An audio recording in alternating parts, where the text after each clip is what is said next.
Why don't we got all the cats? What are we doing, Aaron? Because you have pizza bagels. Moonlight Fantasy. You have pizza bagels. Pizza bagels. Nothing else. We've got to iron out some deets between everybody and how they know each other and why they're here. At least initially, why they're here. I already know about the bard and why he's. And I can. I've never had a better opportunity to show the world who I really am. I'm not gonna lie, Aaron. It's not a deep character. I'm a paladin hunting. I'm gonna let you clear. Yeah, I don't got much of the tank there. Aaron, I already told you my character. Yes.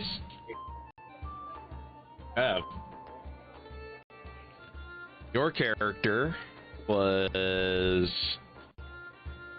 helping a kid that you said was strict with lycanthropy, and you tried to cure the kid, and when you administered the cure, you just left, not knowing that it was not a cure at all, and you instead accelerated the child's beast form.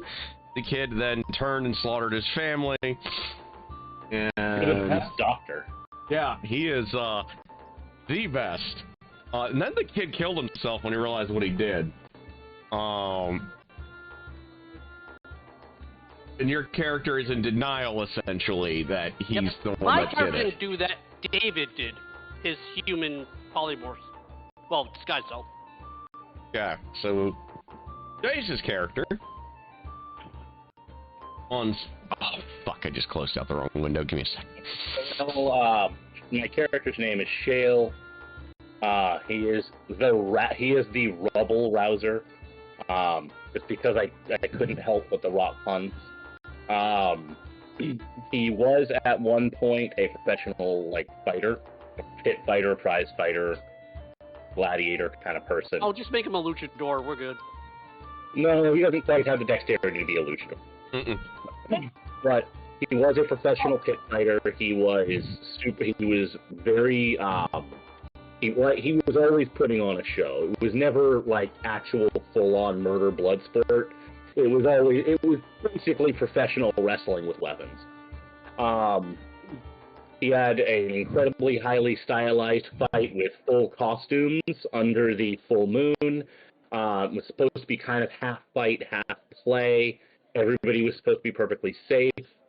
Turns out that the person who was playing his opponent had gotten swapped out for an actual real werewolf.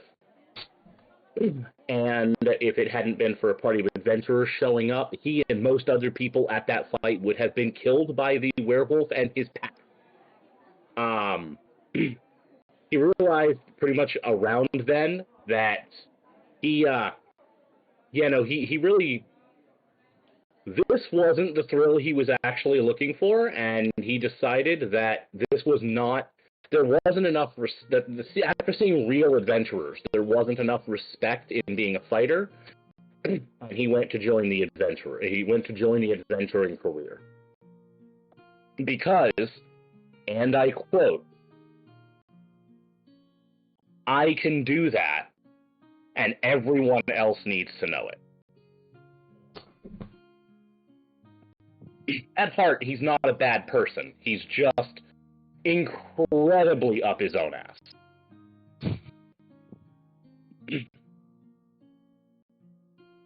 So, it brings us to Lenny with Edge. Yep. What Edge. have you picked out for Edge? I ain't picked out nothing because my brain has been screwed. Okay. Now, all I just was he's on assignment in the area. That's all I have right now. I'll work it out. My character is not even in the town. Do you want to hear the bare basics for me? Yeah. Something creeped into my dwarven village and slaughtered everybody. I was one survivor. Yeah, I know. Basically, to face my own fears, I end up learn to fight the evil. I'm out to hunt the things. Great, Dale. He's breaking up a lot. One very important question. Yes. Has there been any thought put into maybe if you were living underground like a proper dwarf, you wouldn't have all been killed? Well, I did say the tunnel, so. They were digging a hole, and things went bad. Right. Something with sharp teeth and growling. So, That could be a werewolf or something. Edge is pretty much just sent on assignment, a long way from home, at the request of someone that he knows in the city. Piranha pretty much requested him by name. We'll go with. Whew, damn. My brain is slowly working itself back together from the congealed mess that it currently is. 1 a.m. is 1 a.m.'s are rough. God damn. Seriously. So, you guys pretty much are going to meet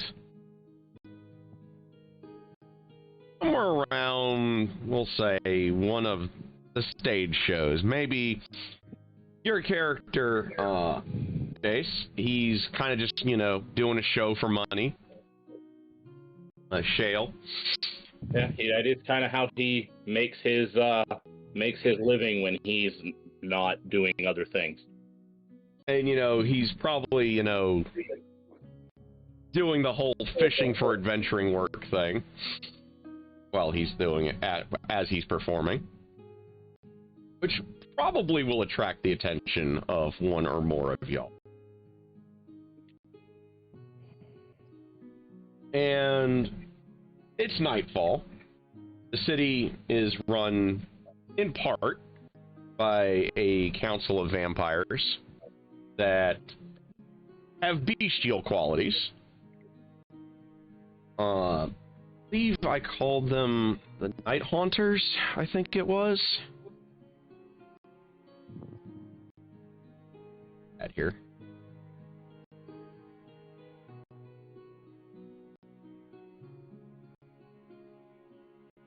Their name in here.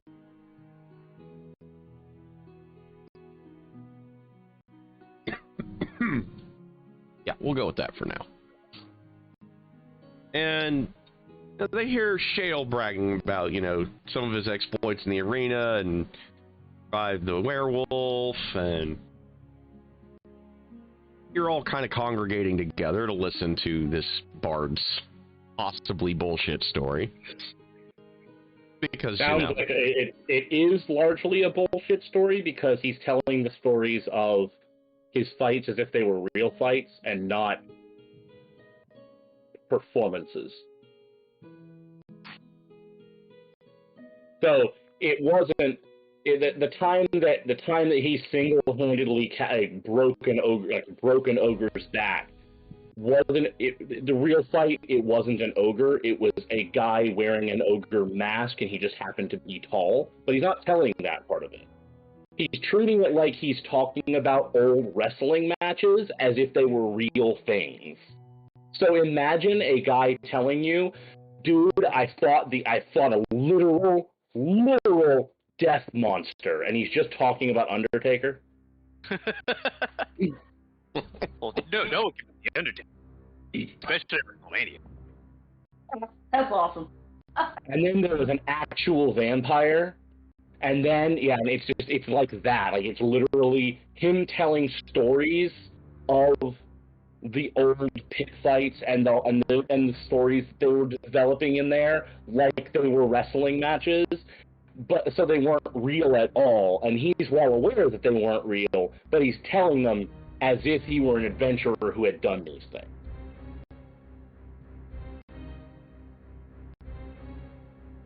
What do all of you all do with this bard bullshit stories?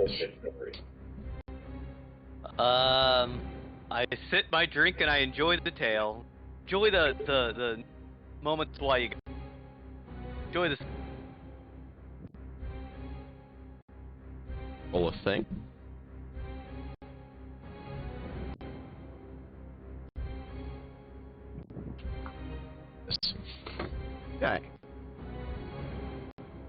guys. You guys have been in the city for about 21 days. I watched that YouTube. That guy's useless.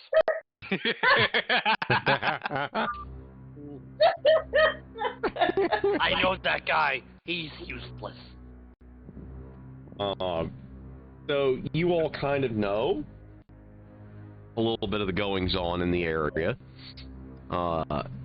Edge in particular, you were somewhat briefed. Here's my notes. God fucking damn it. And Did we just meet in a tavern? We met in a tavern, didn't we? Or wait, pretty much. I think you're exactly as prepared as the rest of us right now. Exactly. Yeah. we need to meet My at a job brain fair. is like, bleh. I have notes, but my brain is just, bleh. Give me a minute. I'm trying to figure out where I am since, yeah, I did the thing. Does everyone So have their what character have you in the been Discord? doing since you're Probably. here? Because that happened to you in a village in the region, but not in Saltier itself. Okay, I didn't know that. You didn't clarify that, so. We'll go with it. What- Okay, then, Oh, that is not right. Whoa. wait, what? That is not what I was looking for.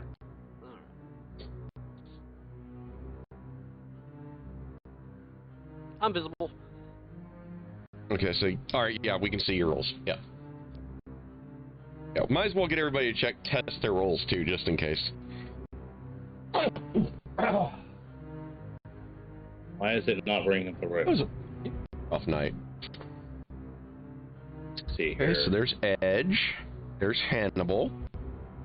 Let me just find out if I just hit a button what happens.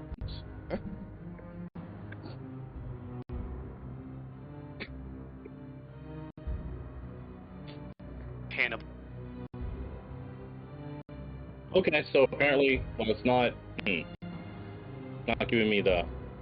It's not giving you the thumbnail picture, but at least it seems to register you exist. Okay,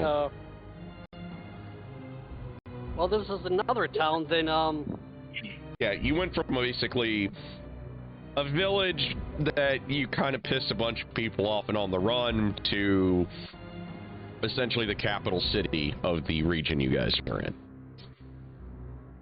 Try that. Let's just see if that works. You went from some little podunk town in basically like northwestern Florida to somewhere in central Florida, essentially. you love to use Florida in all your examples, you know that?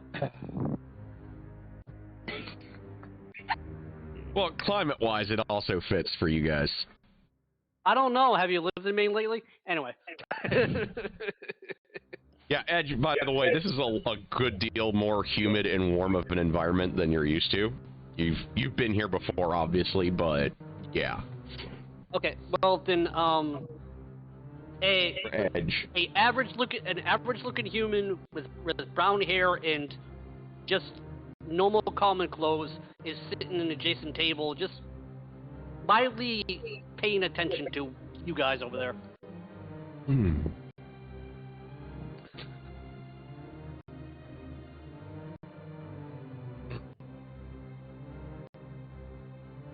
So Edge was briefed, or I lost my train of thought.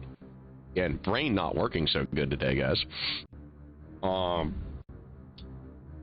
You kind of know, and so does our bard, because the bard deliberately came here. Yes.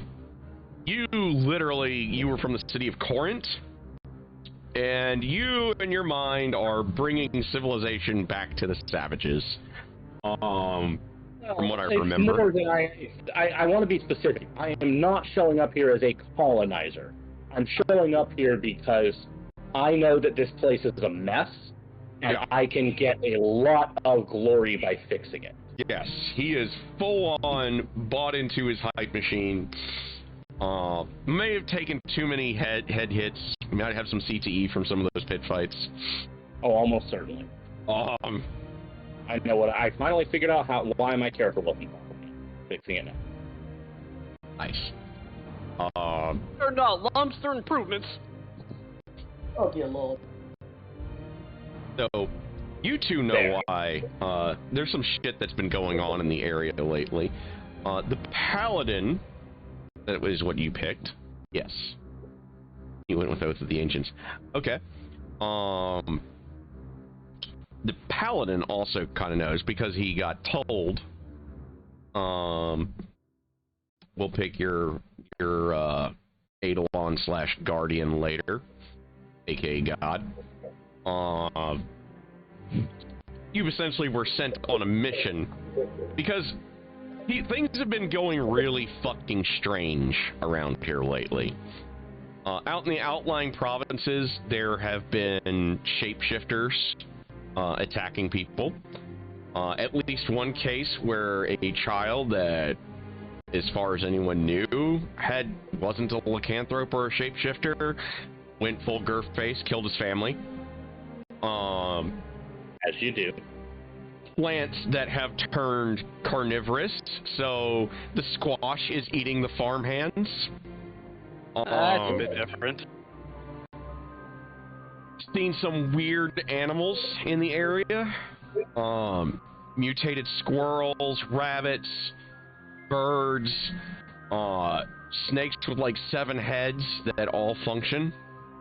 A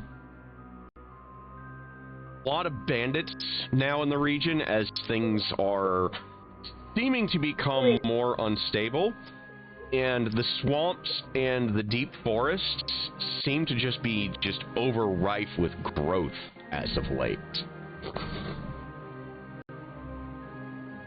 And you're all approached, or at least the bard is. And Edge, you already have gotten the nod from Serana, because that's who you were requested by. She has batish ears. She actually has the bat nose, and her upper fangs are almost more like small daggers.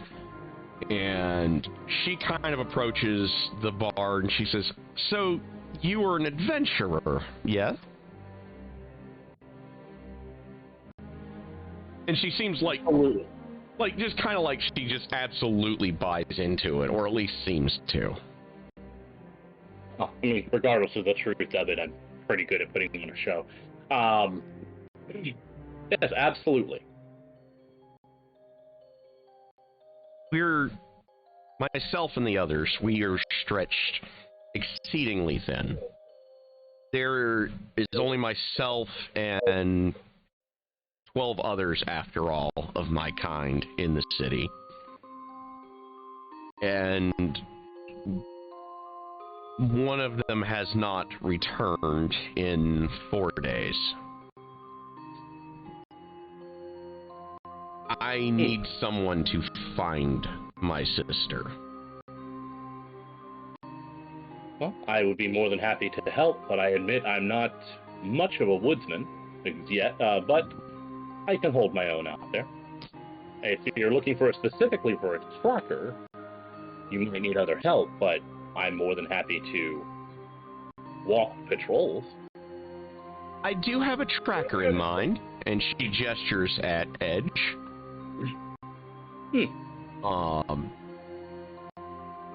So you're putting together a team, then? Yes. Oh, then in that case, I'm your man. Excellent. I was hoping you would say that.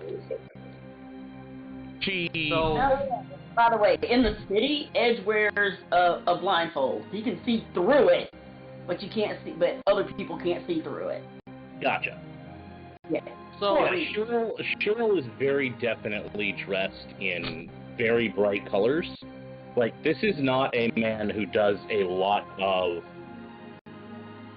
He likes the attention, and so he dresses very colorfully, very brightly, but it's still very clearly something easy to move in. As much as this guy's stories might be bullshit, he is actually a very competent warrior. He just pushes the level of what he's actually accomplished to sell himself better. Hey, so she She's said not that. actually a moron. Yeah, Fishtail. I got you. so she said we're gonna go outside in the woods Yes. because the series are breaking up. Okay, perfect. He looks at. Let me look at your. I'm in the wrong character. God damn. Again, brain start functioning any day now. Be great. Leaf is not at the same table. She looks at. I guess you are in David form right now. Yes, yes. Looks at David. Her completely black eyes kind of narrow. Not quite as if she's suspicious, but as if she's just kind of boring into your soul. David hears the task for them, looks up, makes a minor wink, and all of a sudden, he's not there anymore. I used hidden step, which turned invisible, and left. Gotta love Fearwolves. He just smiled, gave her a little wink, and the cup he was freaking just on the table goes, and David is not there. Interesting. That one could be useful for such a job. She looks at the paladin. Paladin. Animal. She doesn't shiver from your holy radiance or anything, but she clearly knows that a lot of people wear holy symbols, especially warriors. Superstitious a lot, the whole. But she definitely knows that you are carrying a little bit of radiant power within you. She says, would you be willing to aid in finding my lost sister? Character doesn't say anything. Finishes. There's evil thought. I will fight. If your sister's lost, I will search. Excellent. So, 3. She goes, well, I suppose I will have to track down your fourth. As she glances out towards where David has disappeared from. Yeah, let me look at that ability. Need to look at it. Fear blogs are cool. Features. I don't know. There's too much creepypasta on a Fear blog. They don't create enough original content. Fear blogs, on the other hand, Fear blogs are neat, but Fear blogs just seem a little off. Hidden step. Turn 2 times invisible. Okay. Interesting. The ultimate horror ever. MySpace.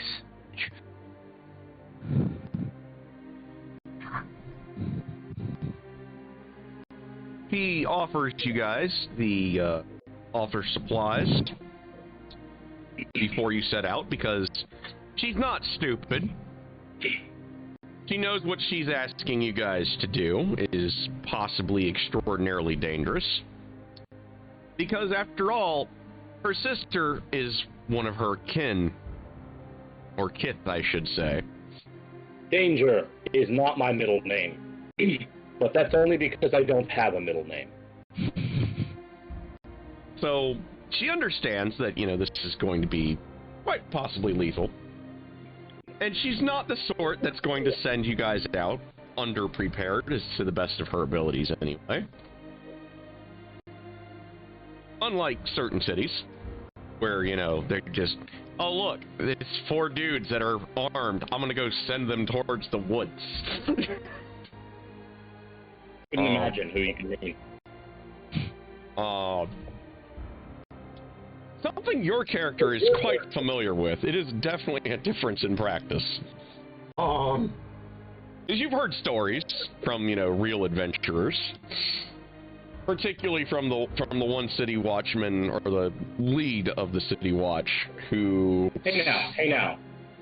As of this very second, I have just been contracted for my first gig. I'm a real adventurer now.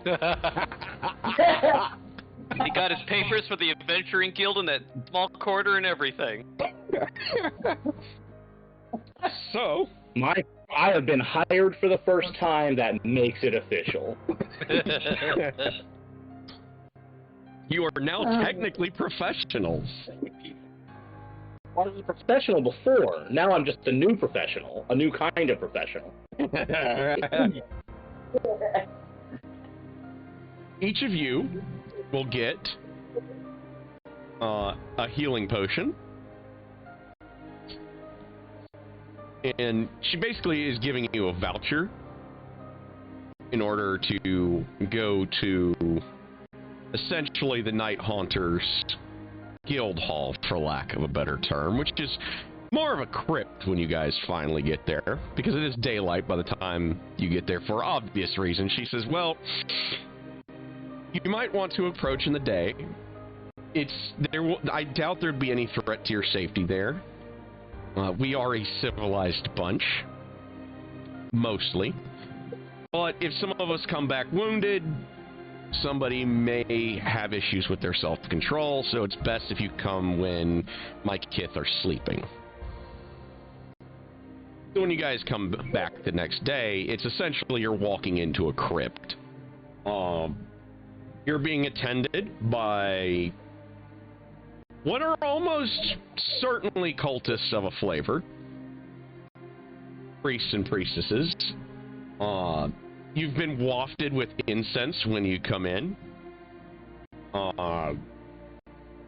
You guys have that nice spicy smell just clinging to you. Like the second that you walk through the doors, you're like hit with the incense burners.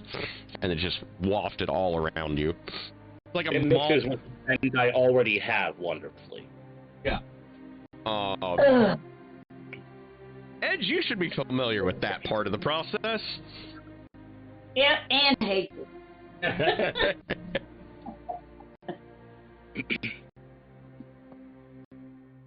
And you guys... kind of What was that? And Edge is kind of looking just resigned and disgusted. Serana's attendant looks at Edge and goes, well, at least I don't have to bathe you this time. She can't see the glare because of the blindfold, but there's definitely a glare happening.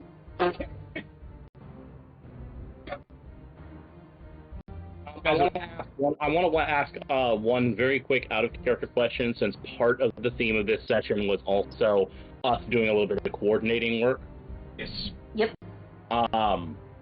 Lynn, I think I've been checking over everybody's sheets because I like to make sure I'm not doubling up too hard on what everybody else is able to do. Yeah. If it's okay with you, Aaron, I'm going to swap my expertise out of insight, since even with expertise, she's still better at it than me. Sure. So that's much more of a focus for her, I think. Yes. Get everybody's specializations worked on. By the way... Yeah, I'm going to flip that out of insight. I'm actually going to put it into... In this case, I'm thinking I'm actually going to put it into acrobatics.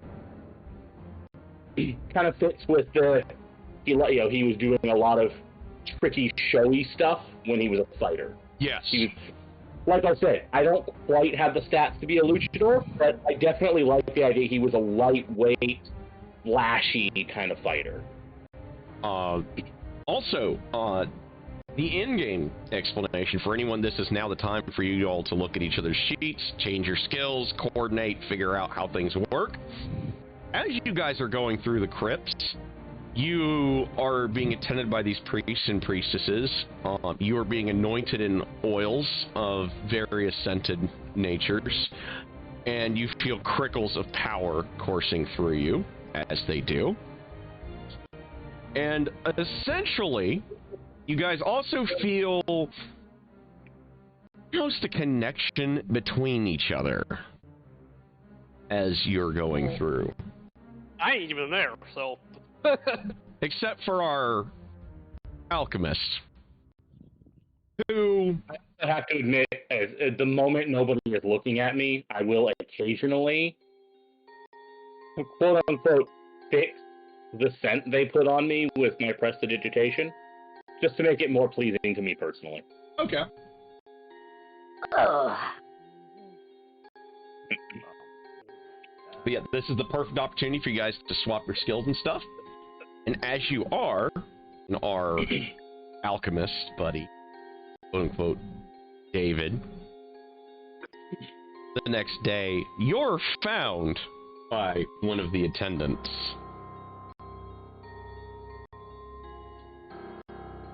And you're told, would you like another chance to correct what you have done wrong? Wait. I was found. Yes. Ooh, cool. But You had to come up for air eventually. I was basically waiting outside for you guys because my disguise stuff's gonna wear off, and if you found me, I ain't David right now. So David did the thing, not Leaf. So, Leaf, you are presented with the potion of healing. You are also anointed in some of the oils.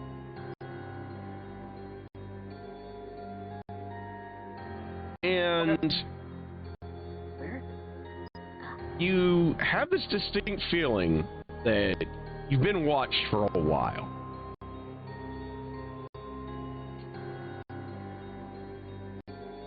You're not entirely sure how long. But now that you've kind of seen this attendant's face, you're starting to kind of think back a little bit. And you're pretty sure you've seen them here and there over the last few days. Nothing like blatantly obvious, but like you went to the market the one day, you happen to see them out of the corner of their eye, and they're just distinct enough that now that you think about it, and you're really not sure if this is a guy or a girl looking at you, they're incredibly androgynous. But you're 90% sure that you've seen this person a few times over the last few days.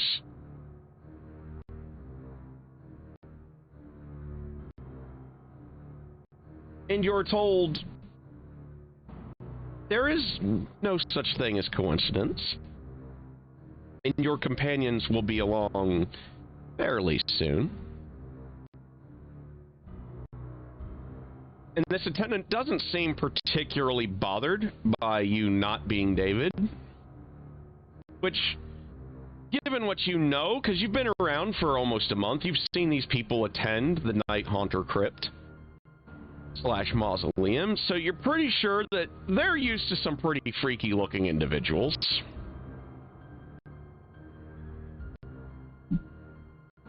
But they don't seem... There's something just a little off about this one. Because you've seen other attendants before, but there's something a little different about this one, other than the androgyny.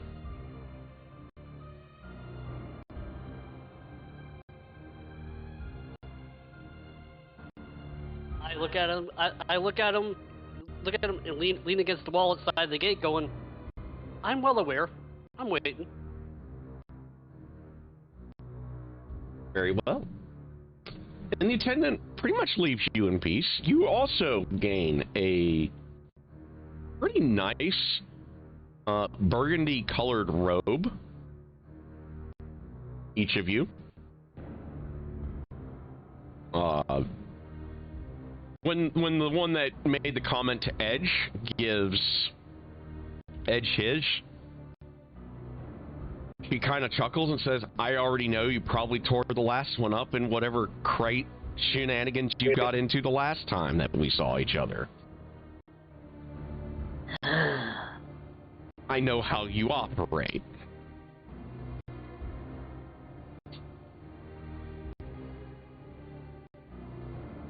It just sort of sighs.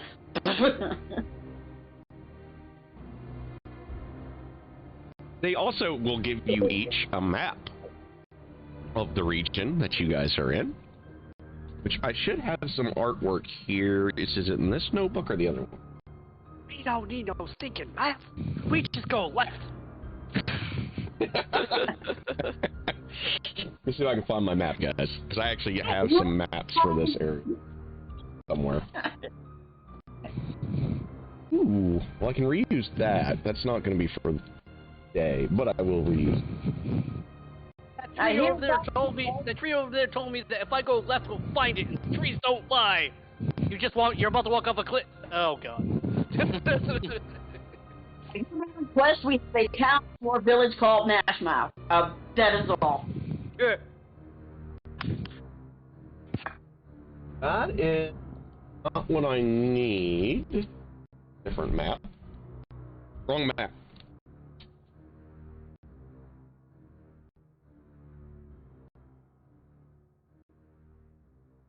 In the right neighborhood. I think it's going to be in this notebook.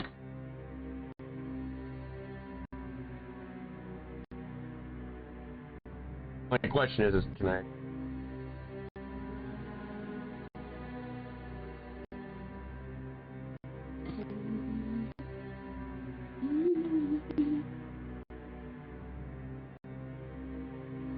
Yay, maps that I drew like a decade ago.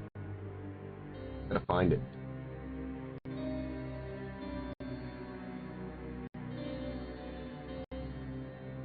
Not it. Also, I am shooting for the main story arc for this campaign to run till level 9. Is what I'm hoping for. Just give everybody ideas for their character goals and progressions.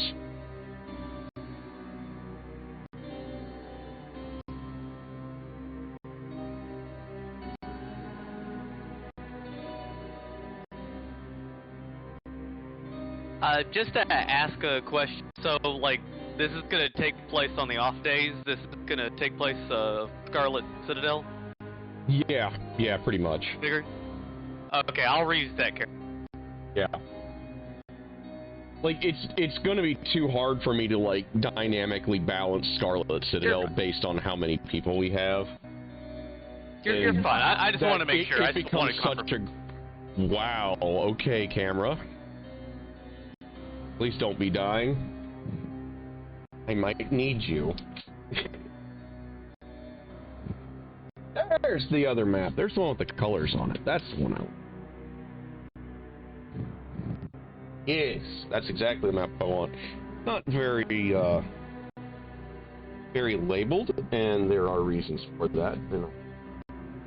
But I can now put the map into our Discord chat for the region that you guys are in. You guys, pulling away right there. Bullshit. Alright. Ice spot.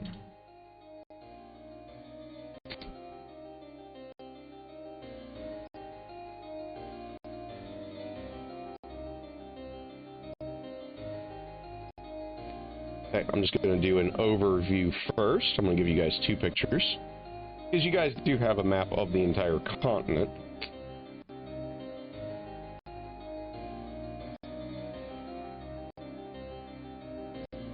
And you guys are on region. Yeah. This should let me do this.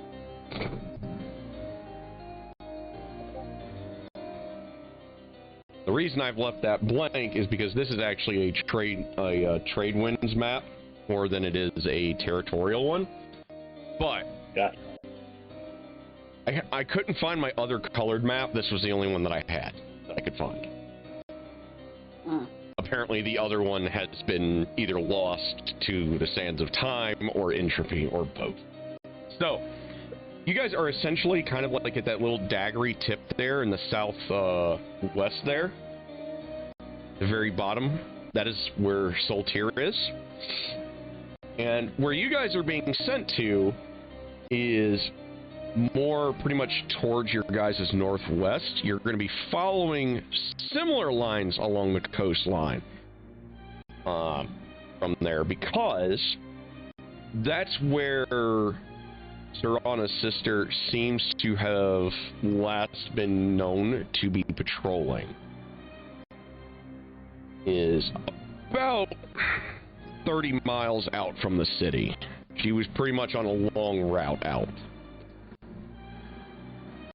But, you know, vampire, they have to stop at during the day. So, being gone a while is one thing, but she's 3 days overdue from a check-in. Like, there's been no courier, no whispering winds, nothing.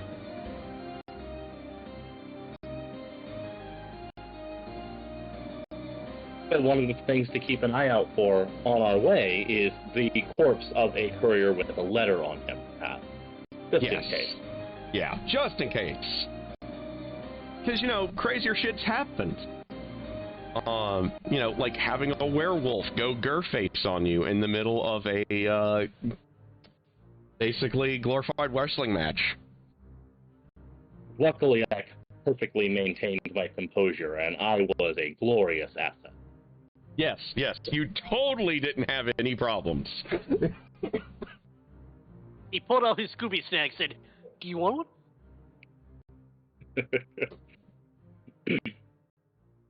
And now everyone at home gets to actually, you know, have a nice little map of Eridos there. Yay. So, everybody's been given the map, the burgundy robes, their healing potion. You're also given, each of you, silver daggers. 2 each. Okay.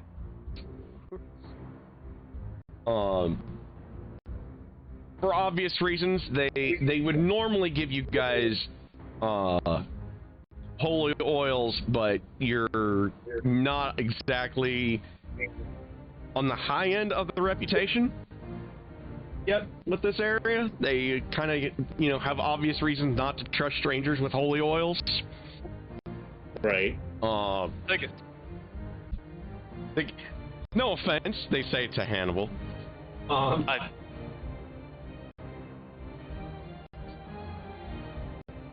And the Night Haunters are pretty much entirely disciples of Nyx,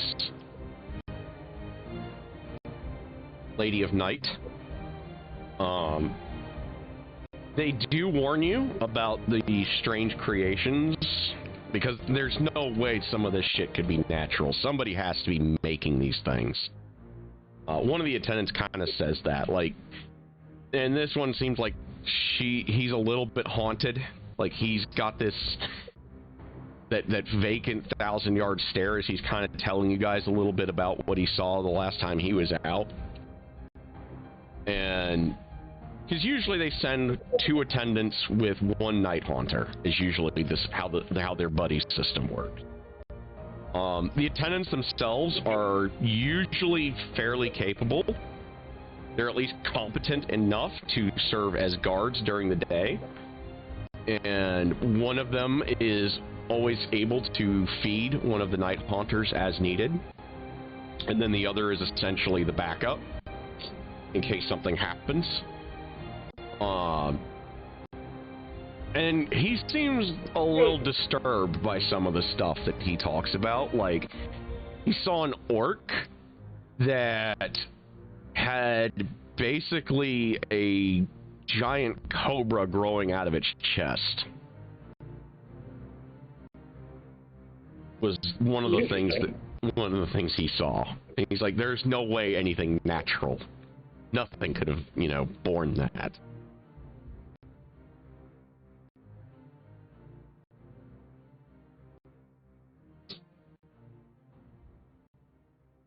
But, yep, this is a great time for you guys to, if you need, change your skills and whatevs. I'm a big dumb guy. I'm pretty sure I can do all I can do already. I checked. Yeah. So. Ready to head out?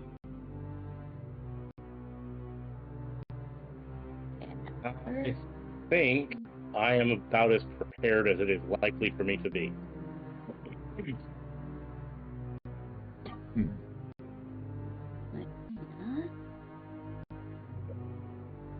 Oh, I did. Okay. Okay. Yep.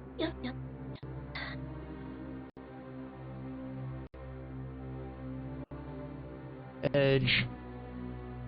You can see what Edge has here. I know you went rogue. Yeah, you went rogue. Okay. Out rogue. Steady aim.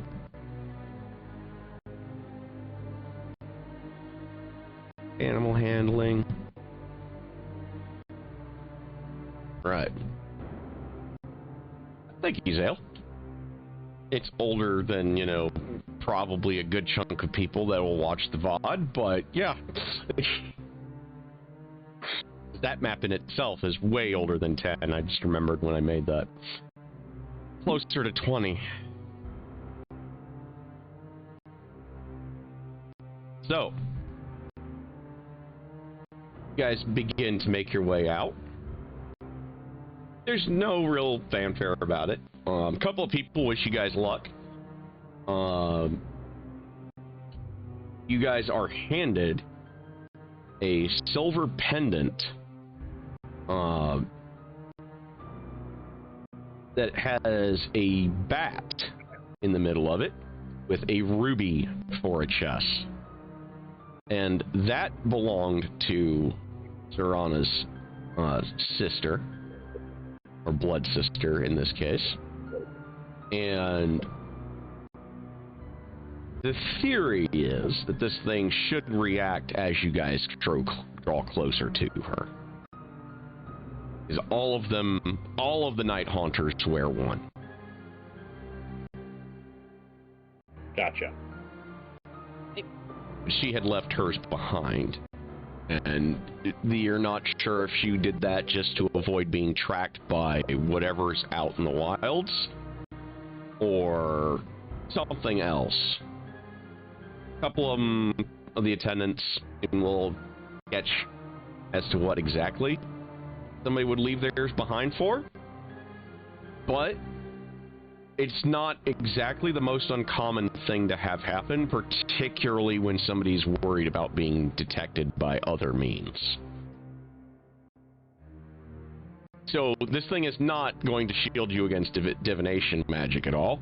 They do warn you that keeping it out for too long may attract the attention of scryers.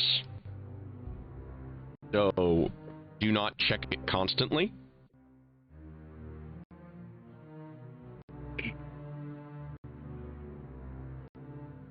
Oh, you also all get another 5 days worth of trail rations to use as you guys see fit. Okay. As you walk out of the gate, a 6'7" I don't even know what furbolgs look like. They look like turbols. Yeah, there you go. A 6'7" furbolg leaning against the gate. The gate, well, looks at you all. It goes, going my way.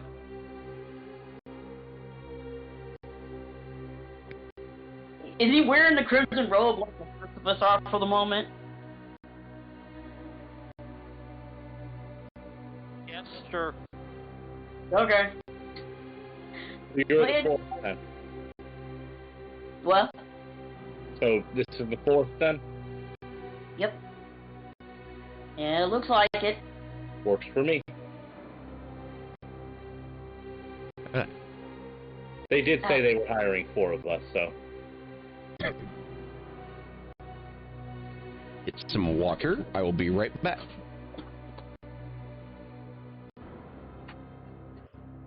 Basically, as soon as I get up city limits, Edge fucking robe and stuffing it in his pack and never putting it back on. About once an hour, Shale will reapply an image, like a threaded inlay across it, that I don't know the exact pattern of yet, but is basically his personal sigil.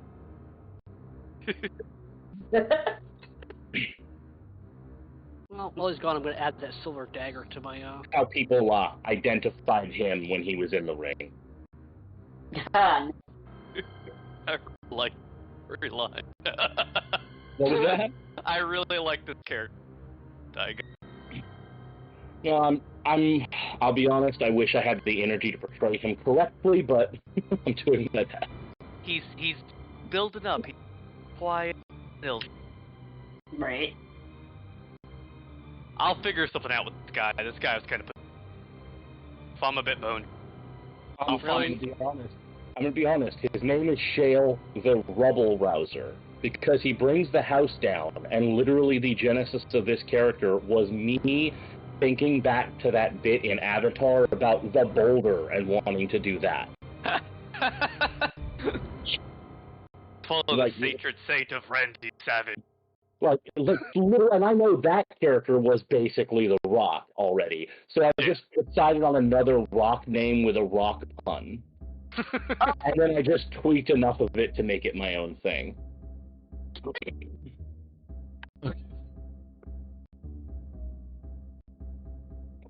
Okay, I'm back-ish.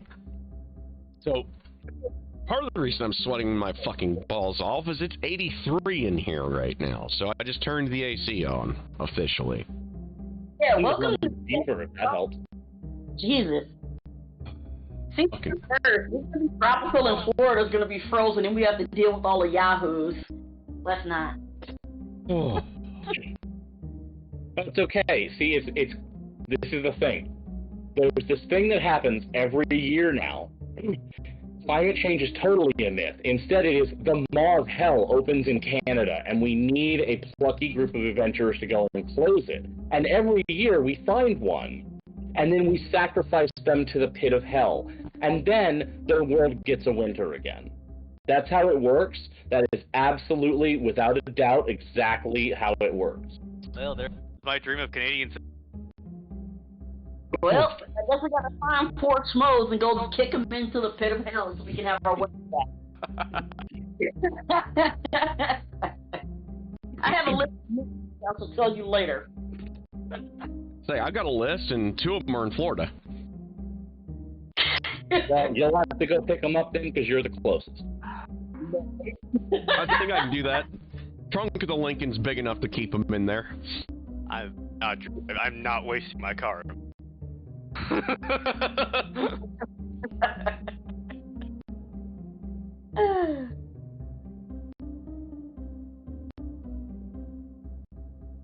Gotta write up right quick, too. Cast magic missile in the darkness. Well, since we're If all... there are any girls there, I want to do them.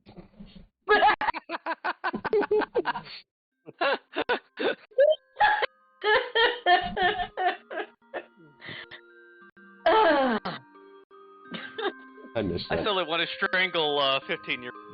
Can't remember why.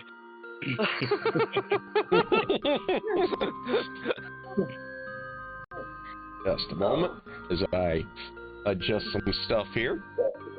So we're basically all stand there and you're like, welcome aboard! You got paid too, let's go. Basically. Yep. So we literally were told that somebody else was being hired as well, so it's not like it's just a terrible shock that somebody is like, Okay. oh, yeah, you're wearing the right clothes, let's go. Well, anyway, Leaf's like, well, that was simple. Name's Leaf. Shale. Name's Hannibal. And he nods to Shale and nods to Hannibal. That's an interesting name. It was my mother's father. I'm glad that you didn't cut out there because for a second all I heard was it was my mother's name. It was my grandfather's name. That's quite interesting. He looks over at Edge, and you? Edlin. People call me Edge. Well, it's better than Hannibal. What's wrong with Hannibal? I think he has trouble hearing it from all the way up there.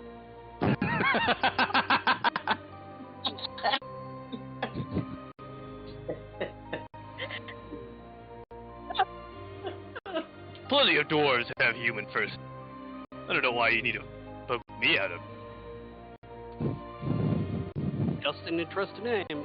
Oh, and before I forget, he reaches into his bag, and you hear something moving as he opens it up. He goes, "This is Sivlin, just a little companion I tinkered with, and this is what it looks like." If I can.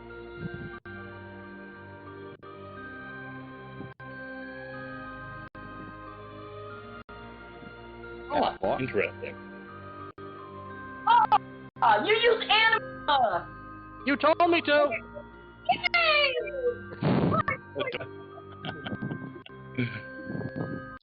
Yeah, anima is a thing you can get for doing a certain... for finishing a relic quest in 14, and I absolutely love that fucker. It's so cute. It's adorable. That's awesome. It's one of my... I need to write.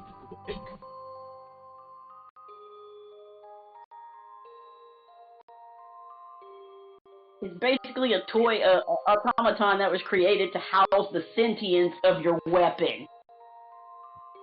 Cool. Cool. Why wouldn't they just put that in the weapon? The weapon, because you can change your weapons anytime you want, and it likes to change shapes for, you know. But So what you about that means it can't have the sentience in the weapon? I don't understand. I don't know. It's just the way the quest went. The weapon wanted to be able to. Okay, you are insufficiently immersed in the lore of this game. Fake fan, fake fan. I did that quest so long ago. I just know it wants to be able to experience the world on its own when you're doing other things. You want to float around with and follow. And Talk when too you close drop, to Tinkerbell. You'll hear from Disney's lawyers soon. Get it? actually, Well, she'll have me removed. listen. Hey, listen. Can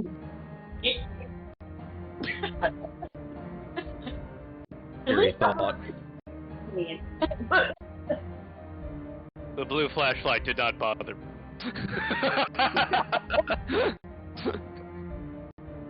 I don't know, every time that thing pulled me around with my relic weapon, I just kept, it was like, shoot it.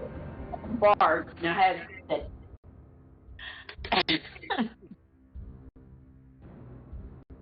It's rose the air and bright. What the fuck's...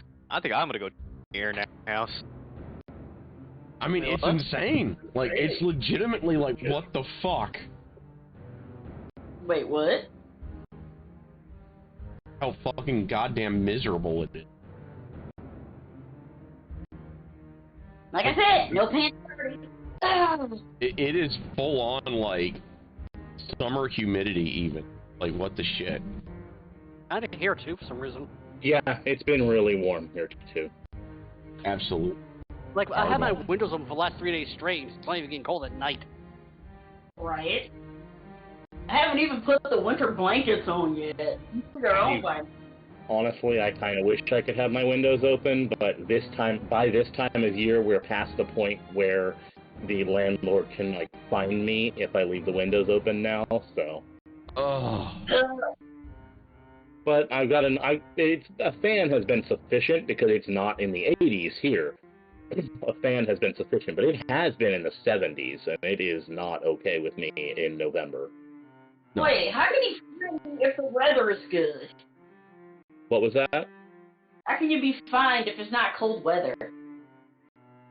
Because I have a really good fan. Okay, guys, suck my non-existent left nut.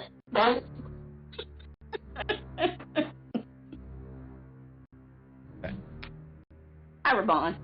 Almost there. Almost there. Love you. Almost have all three. While you're finishing that up, I'm going to be right back. Yeah. Almost I all will three be. things done. Well, since I don't see a kitten, I will be passionately snuggling my cat. I got the kitten. That's okay. Passionately snuggle Big Man, who looks like he could use some passionate snuggles. And he does, because I'm getting kisses. His rare, glorious kisses.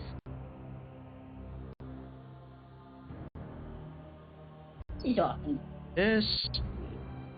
I chase a cat, you little demon. Meow, meow, meow, meow, meow, meow, meow, meow, meow, meow. Infection.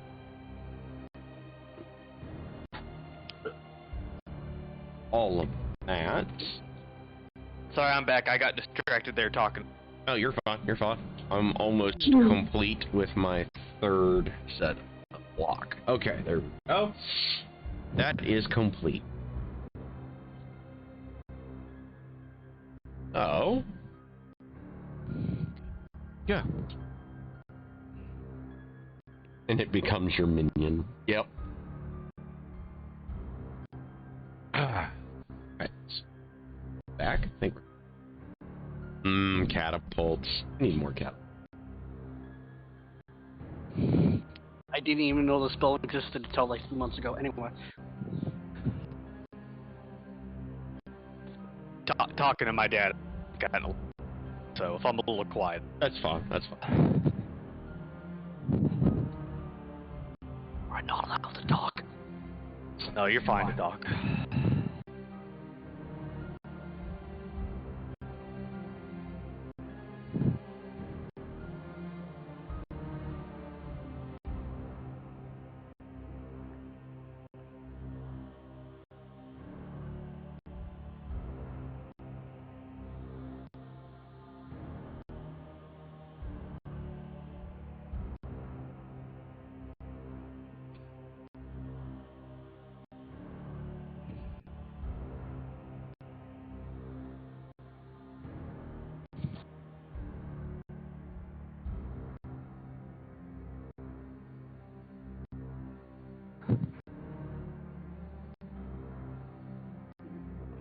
I guess I should roll for what potion I have today. Yes, you should. Not a bad idea.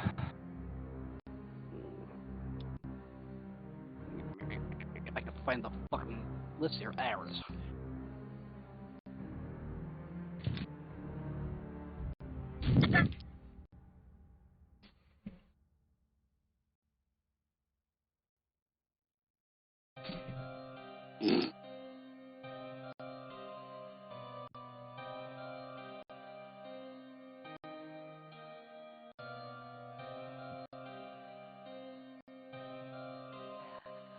Whatever. Wow, people are bitching because Harvest is non-binary choice. Yeah. Everybody was bitching about the New Star Ocean because part of the story you have to wear a mask in a plague town. So yeah. Yeah. That's hilarious. I made my character as the pretty boy with the girly voice and hair because I thought it was funny. You know how people are now. They're always wanting to fuss at something. The game is fun. It's really fun.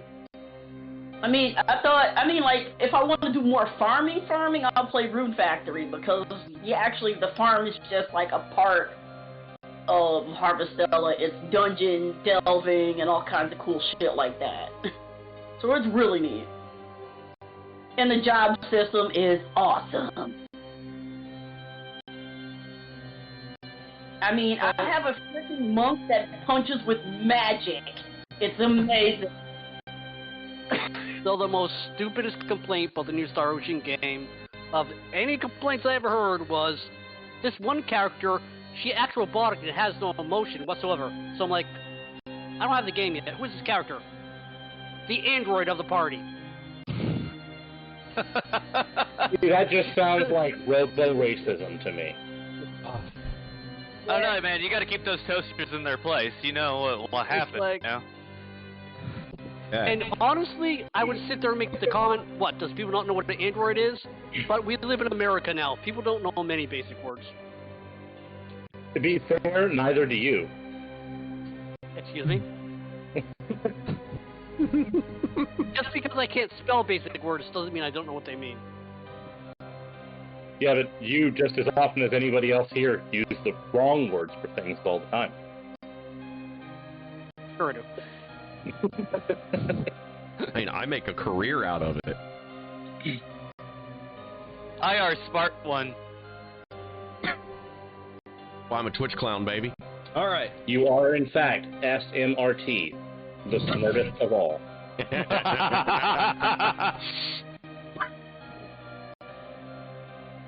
Oh. Yeah. So, y'all set out on the road. Ooh. And All right, guys, let's skip down the yellow brick road. it is time for a survival check from somebody. Someone owes me one. I would like to nominate the person who has expertise in survival. That'd be me, and I'd roll a 20. God I am. damn. I am impressed. Well, considering that I can literally speak to any plant and any animal as I will, that kinda works. That was good enough. But You can speak to them. You can't guarantee they'll be friendly. I'll take that. I'm not gonna even bother. Go for it, dude. They can't speak back, but I have the message cantrip, so they can. Anyway. You guys, it doesn't take you long once you get out of the city to start experiencing some of the unique new flora and fauna as Leaf begins to, he kind of takes that amulet out that you guys were handed once in a while, looks at it, tests for a reaction in the air at all.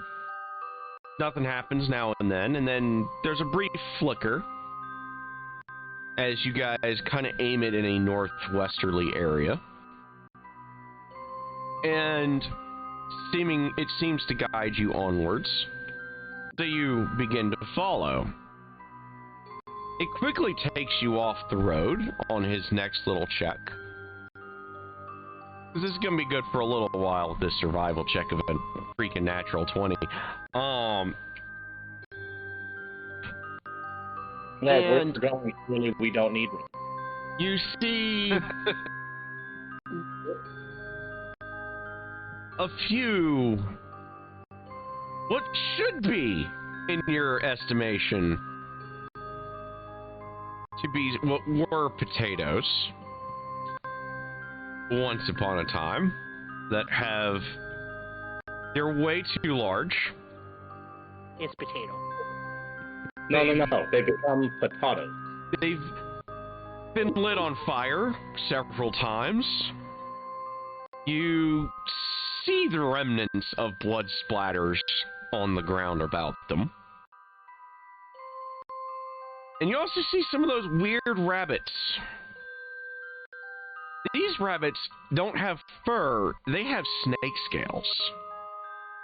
Ugh. And they're just kind of hopping around. And their gait is awkward. There's nothing bunny-like about it. It's almost like someone took a different animal and put it inside of what is clearly a deformed rabbit. Because as they're hopping around, every once in a while, they just kind of flop on their side. And it almost seems more like a puppy's gait more than a rabbit's.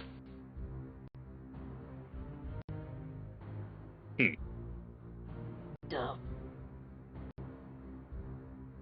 That's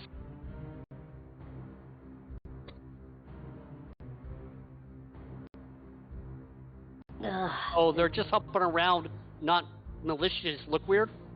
Yeah, they're just weird. They're rabbits with snake scales that are almost acting more like small dogs than rabbits. Gonna kind of glance to the others. Any of you actually from here? Nope. shake my head. Leave looks at the creatures puzzled and singles one out, using a message and asking what happened to you? What happened to you, little creature? So, it stops because it's like trying to play like a puppy with its companions, and it kind of tilts its little head at you. And the response that it kind of gives you is that it was born this way, as far as it can remember. It and its friends have always been like this, but they're not like mother's mother. So, kind of implying that this is a couple of generations back for whatever these things are. They must have been normal rabbits. Leave looks at the other party, then looks at the rabbit creature and just goes, normal generational mutation. It can be quite random. I don't think it becomes quite this random. This is clearly some sort of magical fuckery. Well, And yes, that is the official term. This is unnatural. it is unnatural, but it says that generations they have been like this, so it's not as fast as you think it is. Or it happened some time ago, and they can simply breed true.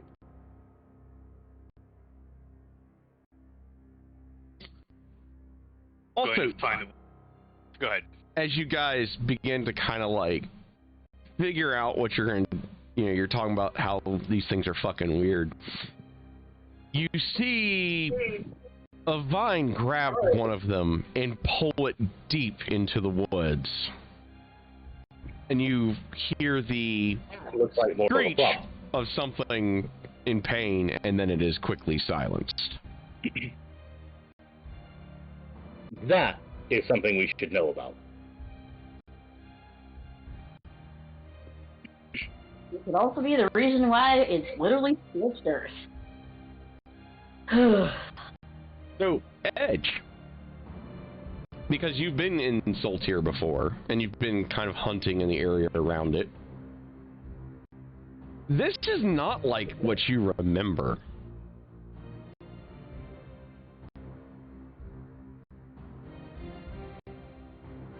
Like, things like plants were a little kind of like overgrown down here. You've seen like crocodiles, or alligators rather, down here. Normal tropical area stuff. Nothing like this.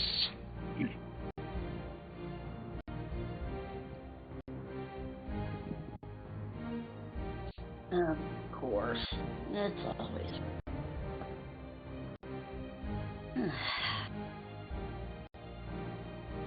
It was not like this before. Potatoes didn't get that huge. Scaly rabbits didn't run around. And whatever that was that decided to pull a creepy snatcher, definitely not around. If there are things out here that are snatching creatures, and I'm going to kind of glance that way, did I get a sense of, like, these rabbits are not, like, huge, right? They're not person-sized, obviously. No, they're just normal rabbits, size-wise. And so, like, these vines that snatch it away, did they look like they were basically something that could deal with a rabbit, or did they look like something that could grab a person? You could probably say, like, a small child might have been in danger from this vine you saw. Okay. Betting This definitely is not what we're here for, but it might not be a terrible idea to check it out anyway. These were Okay. once. Go So. ahead. Definitely. My These character. were once. So.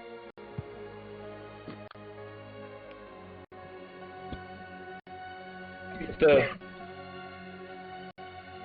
snake bits aren't a problem. I don't see any particular reason to bother them. Snake bit. Like that, everybody shrugs. As far as they tell me, they're not vicious. As far as they tell me, they're not vicious. So I don't think we have to worry about them. So I guess my character starts wandering in the woods, track down the vine. Okay. Roll me a I'm only about survival. a step behind him. Okay. Roll me a survival, so good. Mr. Hannibal. So good. I'm gonna go ahead. I'm gonna blow. Oh, never mind. Sorry. Oh, was I not supposed to? Sorry. Don't worry about it. You already rolled. So it's more because, you know, you grew up in a more mountainous area and you're more used to like an Appalachian wood kind of thing. You're not used to what is essentially demented, magical ridden hell forest version of Florida. Just Florida? You're not turned around, and you're 90% sure that you've managed to kind of follow this trail. Because every now and then, like, you'll see like a tuft of, you'll see like little pieces of scale, a little bit of blood. But you guys find yourselves kind of standing in a clearing eventually. That it's too quiet. The woods have gone entirely too silent. I thank God the plants can't talk to me back with my limited speech because they would be screaming in my ear right now. Anyway. Screw it. I blow my divine. Your divine Any sense? undead or anything interesting within celestial undead hollow? Is it 60 feet is the range on that? That's what this. Anything not any celestial fiend or undead within 60 feet that is not behind total cover. Okay. There we go. It also detects the place of the presence or of any place or object that is consecrated or desecrated, as if with the hallow spell, for example. At the range, at the very, very edge of your senses, somewhere to the west, you definitely sense some just seriously wicked mojo has been worked to the west.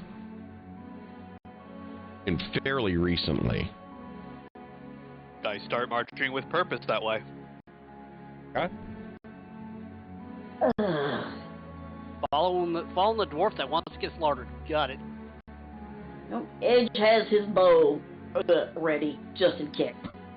Okay. But he's following on the quietly, so I'm definitely in this shit. You're gonna give me a stealth check then? Okay. I'm actually going to do the same.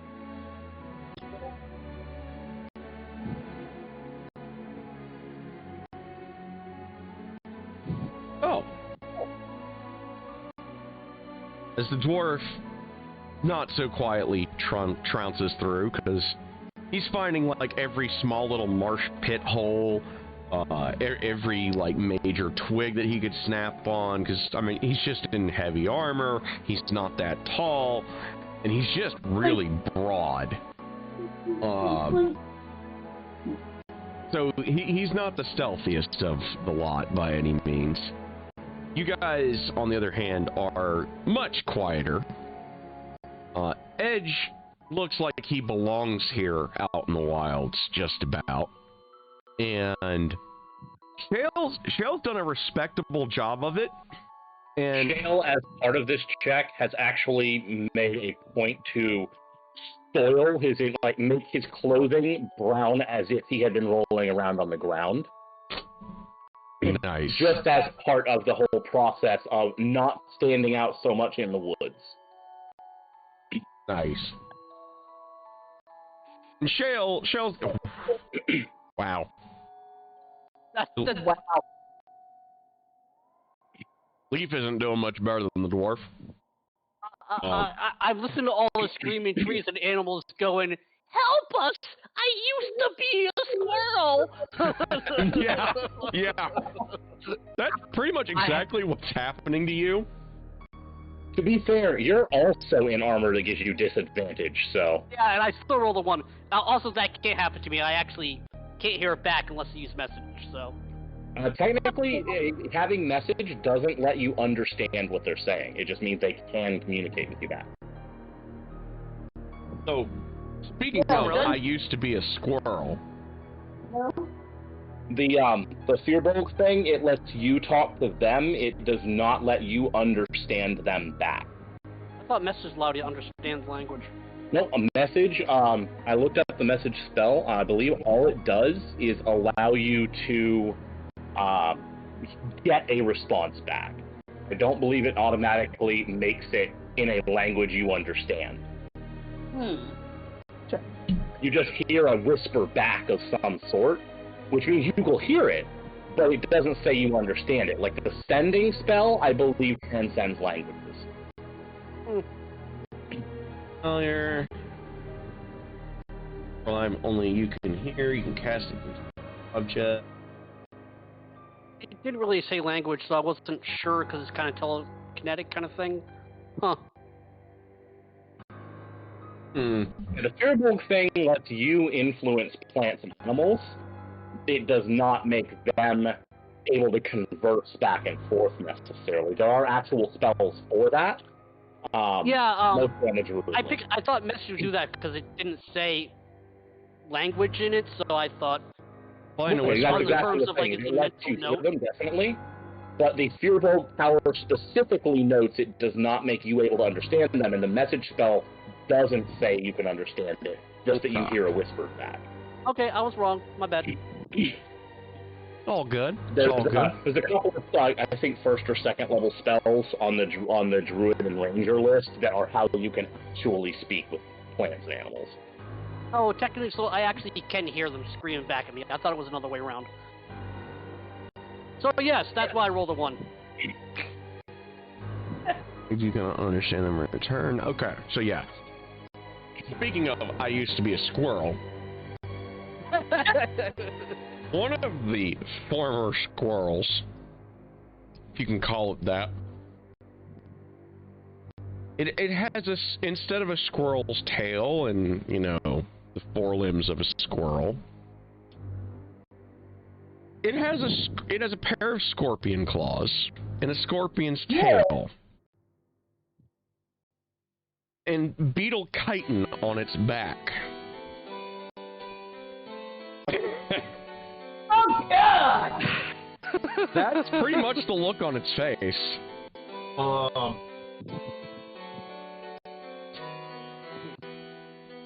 There we go. Yeah.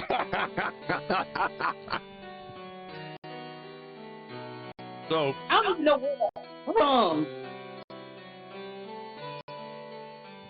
and it's like pawing at our at Leaf's That thing. feet. The Fearbolg's feet. It's like pawing pitifully at his feet.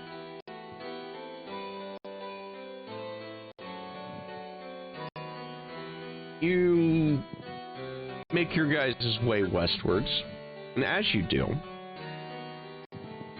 you notice that the underbrush is getting thicker. It's taking longer to get through.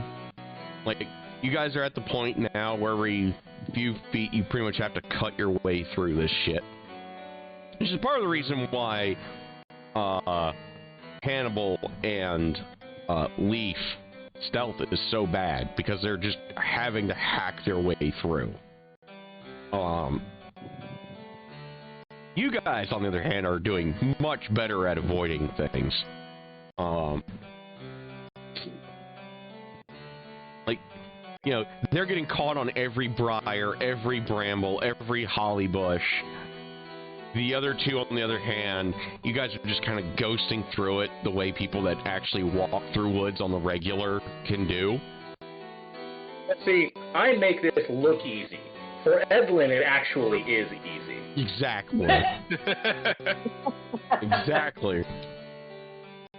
So, and the two of, and Leaf and Hannibal are probably just staring at them like, you motherfuckers kind of thing. No, Leaf is sitting there going, shut up, I know, shut up.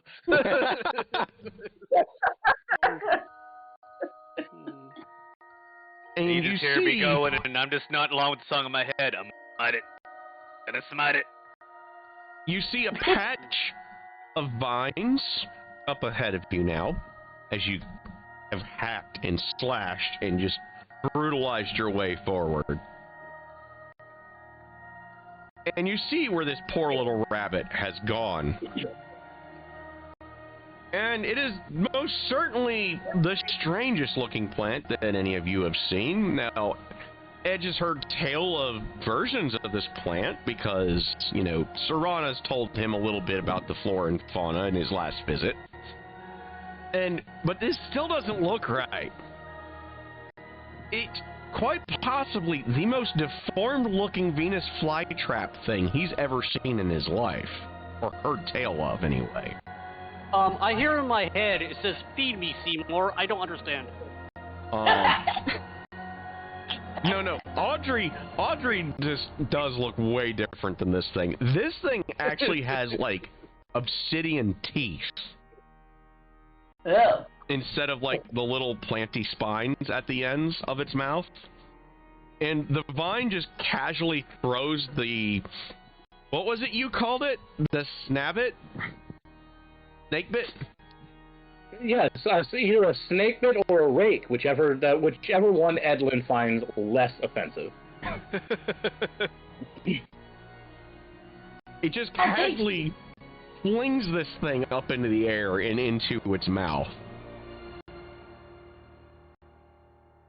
And all of the vines just shiver as you hear the sickening crunch and see the lump go down the stalk of that particular mouth. It altogether is about the size of you.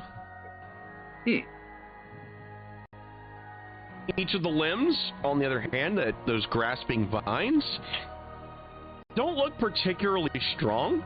It looks like while the snake bit or rake isn't the upper range of its prey, it's probably certainly on the, we'll say, medium scale of what those little vines can pick up.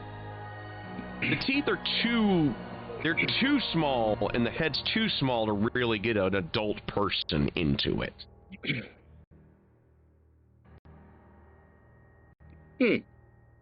This is certainly unusual. It just kind of looks at it and goes, nope, it dies. That thing is a small child. It dies. Well, a bear can eat a small child, too. Is this really something to be concerned about? It's way out here. It's off the road quite a bit. Leaf looks around. I am tired of this forest screwing at me. Sometimes you just have to burn the sickness and cast great bonfire right underneath the plant. I'm off of this plan. Let's purge the taint. Axes out. I start marching forward. Okay, so bonfire. Great bonfire. Yep, I lit the plant on fire because I'm sick and tired of it screaming at me. Feed me. Okay. Let's take a look at this for everybody following along at home. It's bonfire, by the way, not bonefire. That's a very different kind of spell. Yeah, the other one I cast. Bonfire No, on no, the no. ground. The other one gets cast on the horny bard when things go really badly. That was an area of that kind of thing. I rolled to seduce the dragon. Natural 20. Okay, I'm going to need a Constitution saving throw. I didn't say what gender the dragon was or what form it was going to be in. Hey, if Donkey could do it, a PC could do it.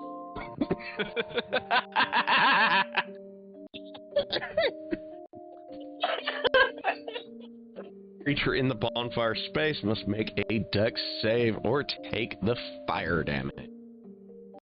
Oh. Rooted. Here's a question. Is it actually immobilized? It is in fact immobilized. Then it really can't make a dex save. Exactly. So you owe me some dice, sir. Really? Oh! I feel it. Ouch, you were robbed, sir. You're robbed. You know, that's the second roll I had to make. I rolled a 20 and 2 ones. Ow. Ow. Up on that thing you did last week. He is so streaky. Wow. Wait, So, give me my halfling power back.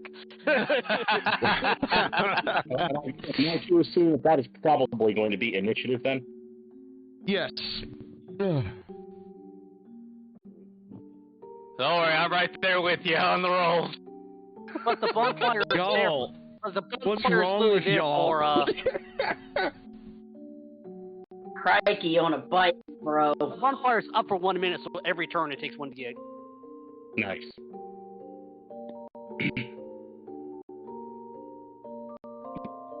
Okay, there's something wrong here. Oh god. Roll again, Yeah. see what happens. Type it out. Maybe not. Okay. Maybe I'm just fucking unlucky today. Anyway, Wow.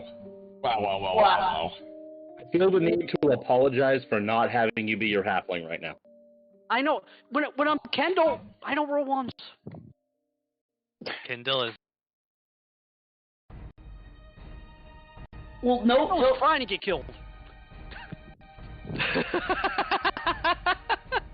Okay. The plant has initiative, because it has a higher initiative than Shale, or Dex. It's on fire anyway. At the beginning of this turn, it's got to take another 1d8, so who cares? Edge. Hannibal. And Leaf. I do want to remind you, there is actually functionality in Avray that will let you track initiative. It takes a little bit of work to get it working, but we tested it with Spelljammer Academy, remember? Oh, yeah. I can remember how we did that. You can also do it through the encounter builder on the on D&D Beyond, but that's a little wonkier. But yeah, look it up later. Look it up later and test it out. It works really well. Alright, so this thing,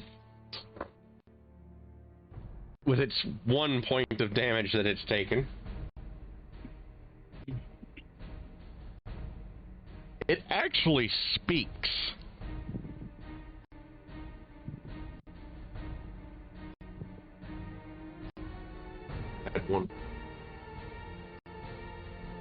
I had to make a note of that. So,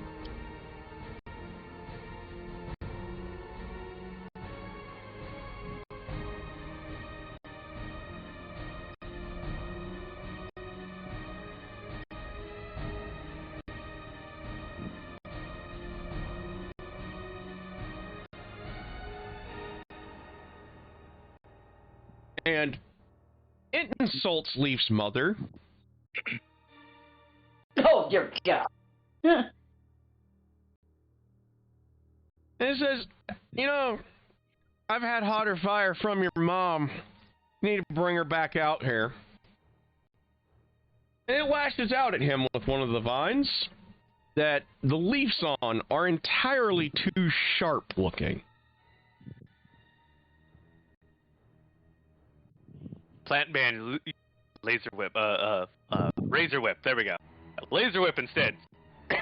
Let's see how well it rolls. Also, the plane can speak For an common, guys. 8, which I believe will miss our alchemist. Yeah, I straight hope up. so. Yes, that will certainly miss. So, That would almost miss an immobile wall. yes, it would, almost.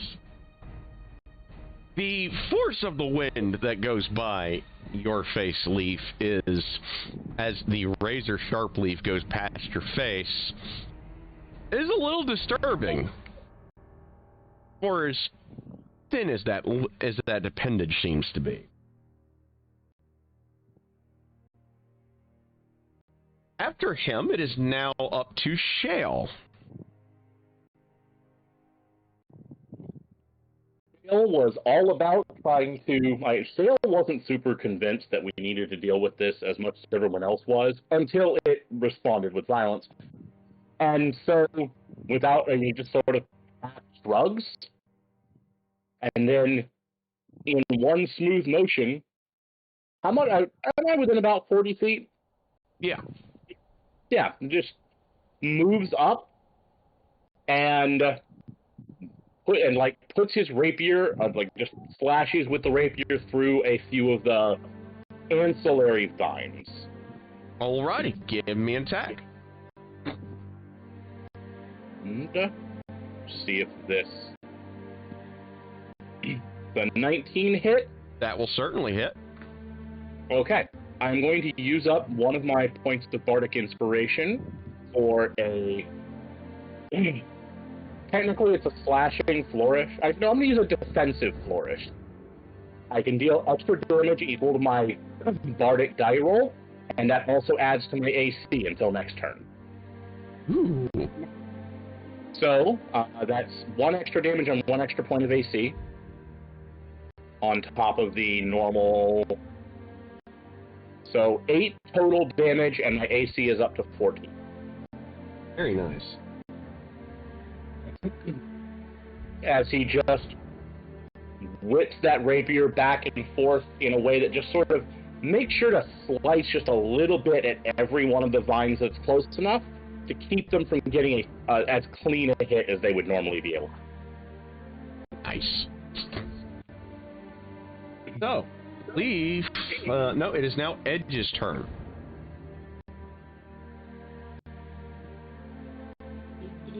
I'm not getting close to that thing, so I'm gonna shoot it. Alrighty. With my bow. That will hit. Hooray.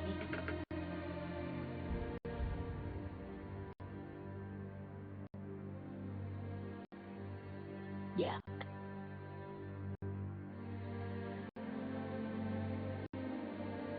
You get one shot. No sneak attack? Now you get sneak attack. Yep. Oh, shit. Within 5 feet of it. Yep. Yeah, You have melee engaged. I'm a fucking ode. It's also engulfed in a bonfire. So, Mhm. Edge. Mm. As Shale gets in there and these vines all just start coming up around him to try to start getting ready to cut Shale to ribbons.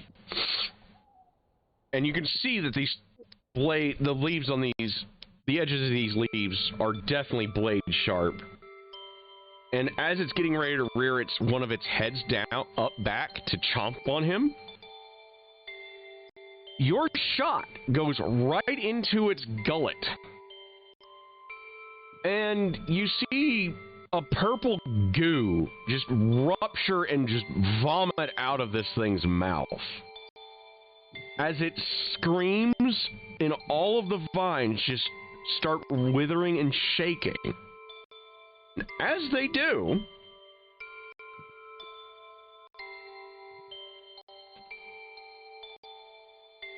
that will miss our illustrious bard.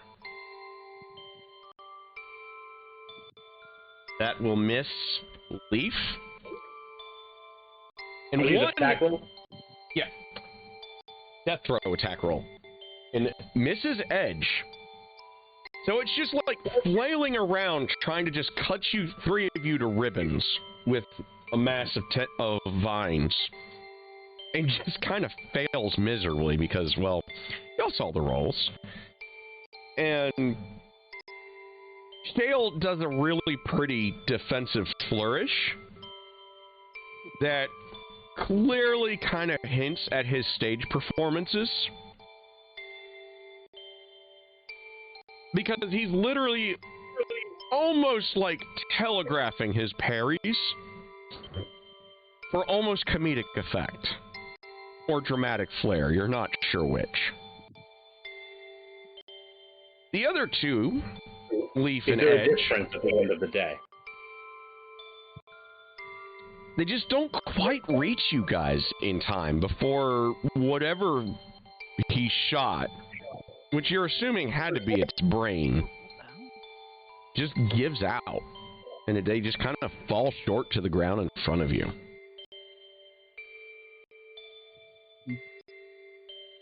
Without missing a beat, I'm immediately going to use Prestidigitation to snuff. No, I can't do that because it's a magical fire. Never mind. I was It's all magical. What was that? Yeah, it's non-magical. Which Oh, doesn't the make bonfire sense. is not magical? Nope. The bonfire is non-magical fire, which doesn't make sense because it's created with a spell anyway. How is it not magical fire? A magic bonfire. The description literally says it's non-magical fire. I'm looking at create bonfire right now. Spell ends, the magic bonfire fills a 5-foot cube. Yeah, it's magic fire. It says magic bonfire. Oh, okay. Yeah, which means I can't snuff it with Prestidigitation, which is what I was planning. However, the fire that's coming off of it, I am going to, like the actual, like where it spreads to, that's non-magical. The actual fire you created is magical, when it spreads, it's non-magical. I'm just going to be spending a bunch of Prestidigitation to kind of keep it from setting the whole forest on fire.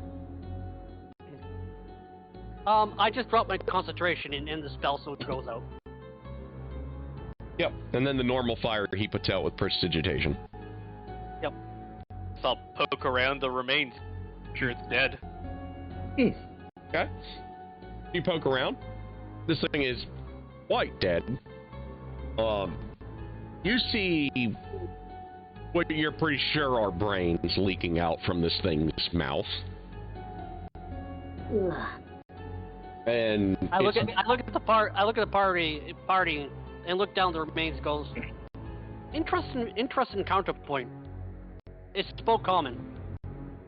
Yeah, I noticed that after you tried to kill it. I think he succeeded. Well, Edge. Is something about this particularly more dangerous to people? Well, I'm not familiar with this region, so if this is something that primarily hunts people somehow.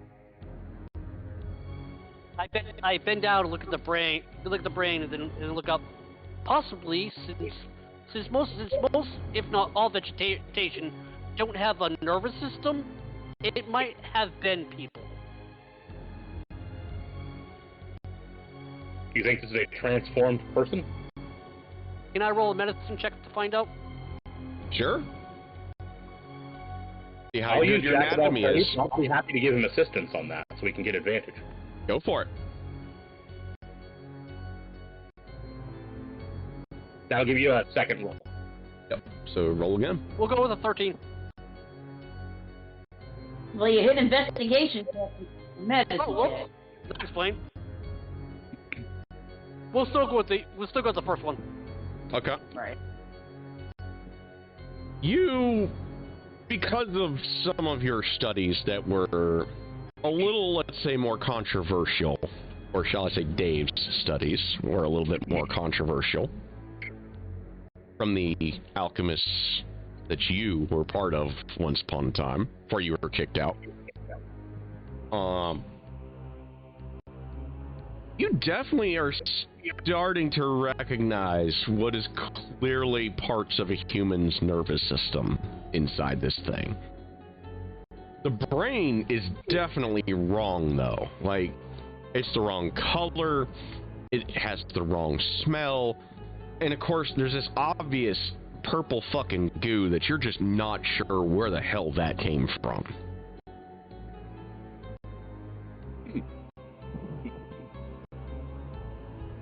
I was right earlier. It is magical fuck.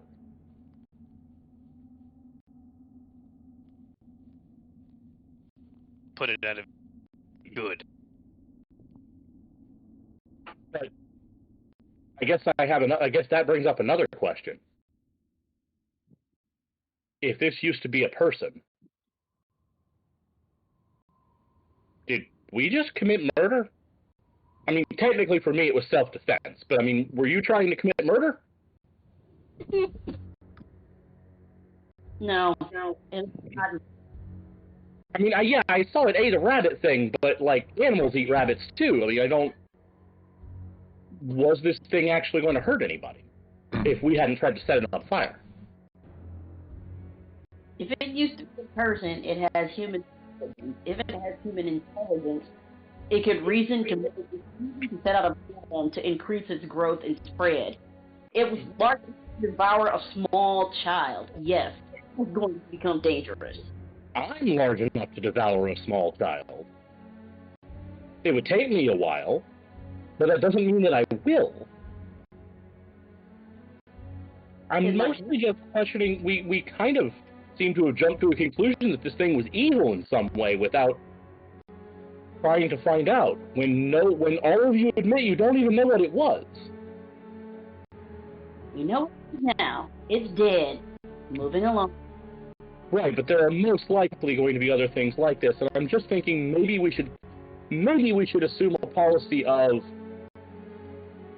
not killing things that might be people until we're sure they deserve killing. If this thing had human intelligence, and someone did something to it to make it into this, isn't it possible that it was just an innocent person who we could have helped? I don't think there would be a way to come back from that. Character starts stroking his beard in thought. Well, come back from it, maybe not. I'm not a wizard. But still, it feels to me like if we meet things that are suffering, maybe our response shouldn't be to just murder them outright before we even attempt to figure out if they're a problem first. If it was an innocence and we find this out, we will. For now, we seek out what's its true nature. I will admit we were a bit hasty. I'm not judging anyone for being concerned about it. I definitely understand being concerned. I just think that for the future, we might want to start a policy of making sure things have to die before we set them on fire.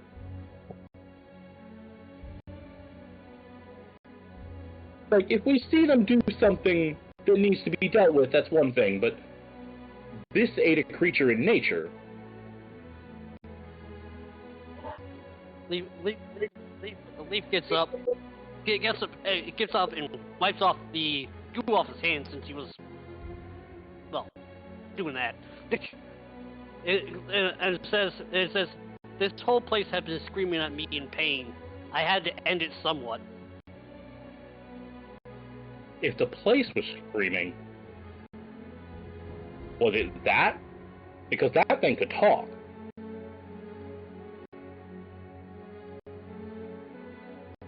Don't get me wrong. You're all still people. And I put the safety of people above the safety of anything else. So I wasn't going to let it just hurt anyone. But I'm just saying we may have been a bit too quick to jump to murder. That's all.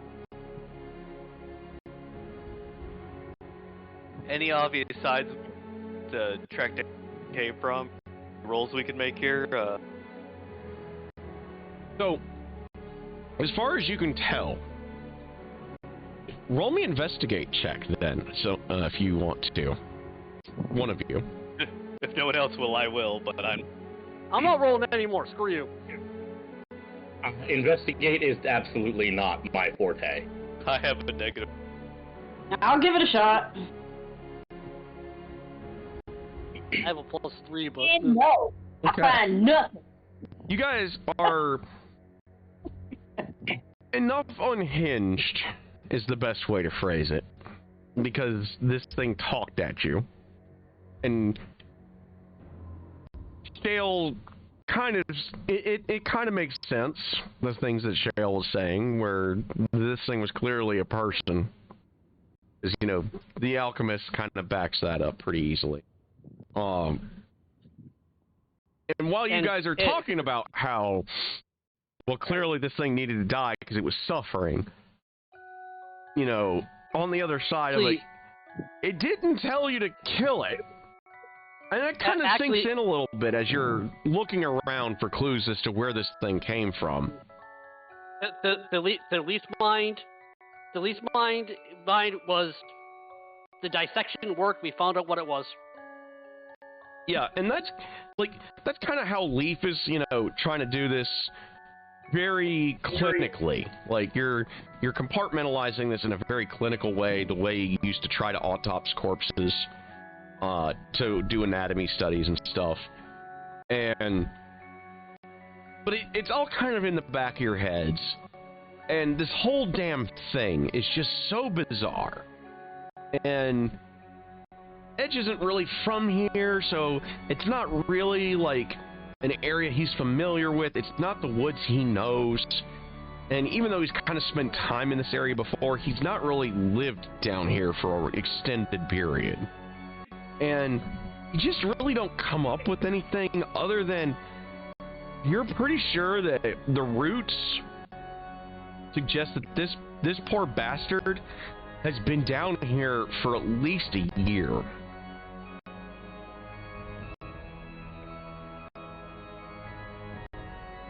But you're not really sure if he's, you know, something was done to him on site, or if maybe somehow he was just planted here. You're not sure.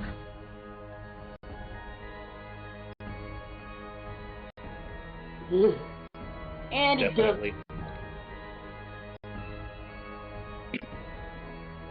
We'll reconsider in the next situation. But where I was trained, if it's a monstrosity, it dies.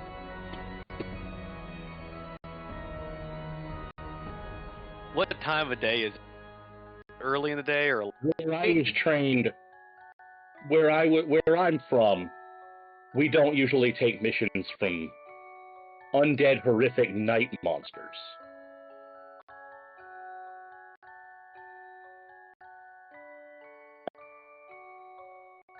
Fair point.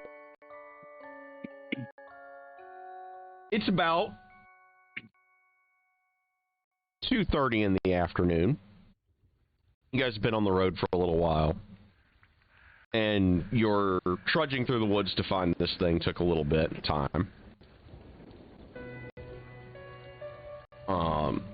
What you guys want to do? Road. So you start making your way back. If you guys want.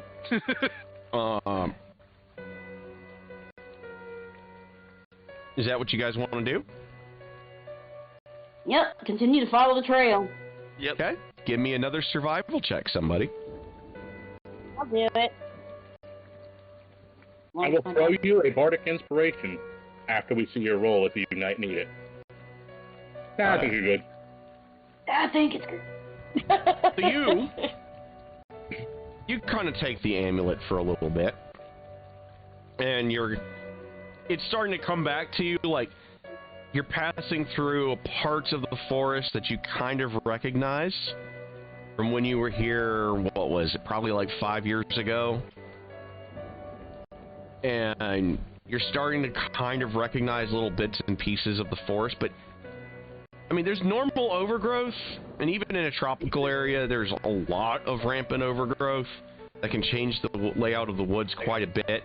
But even for that, this has changed a lot, but it doesn't really bother you because the landmarks that you used to use are still here. Like, you see that one rock that had the old runes carved out from when you're pretty sure there was an ancient druidic order that lived in this region that eventually helped found Soltier.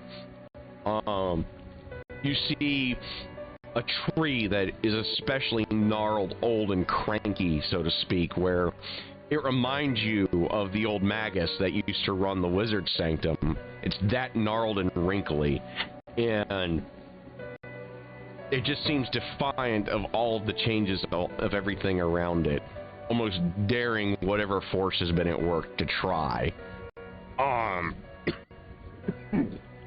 Your DM almost chokes. Don't Don't die. die. Coughing while chewing gum, that's a new one for me. You know, my character concept is totally thrown out the window because my bar just let me know I murdered somebody. And that's what makes a good bard. They remind you of your excited. social responsibilities. Hey, fine, my character's changed. Sick is supposed to be purged.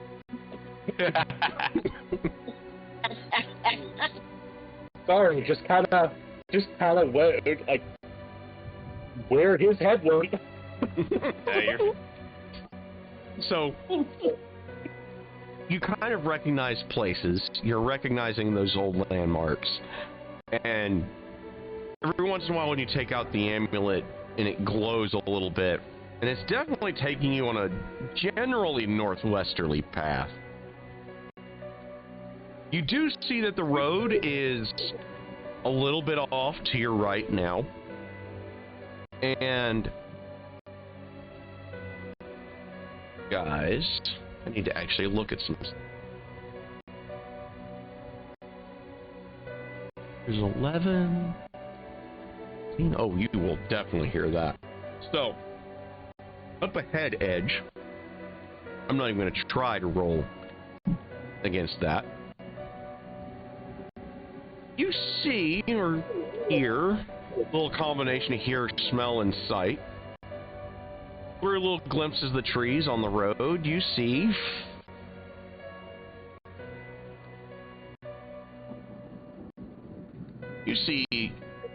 four guys that they think they're being clever and that they're hidden just off the road.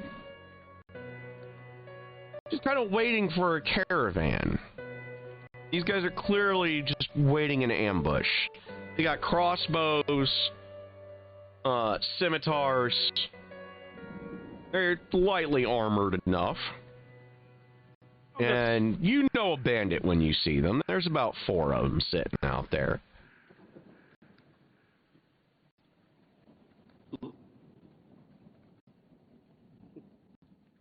Edge just kind of like gets this look on his face. And sort of wicked and sort of anticipatory. He kind of motions back for everybody to stop walking and holds up 4 fingers. Interesting.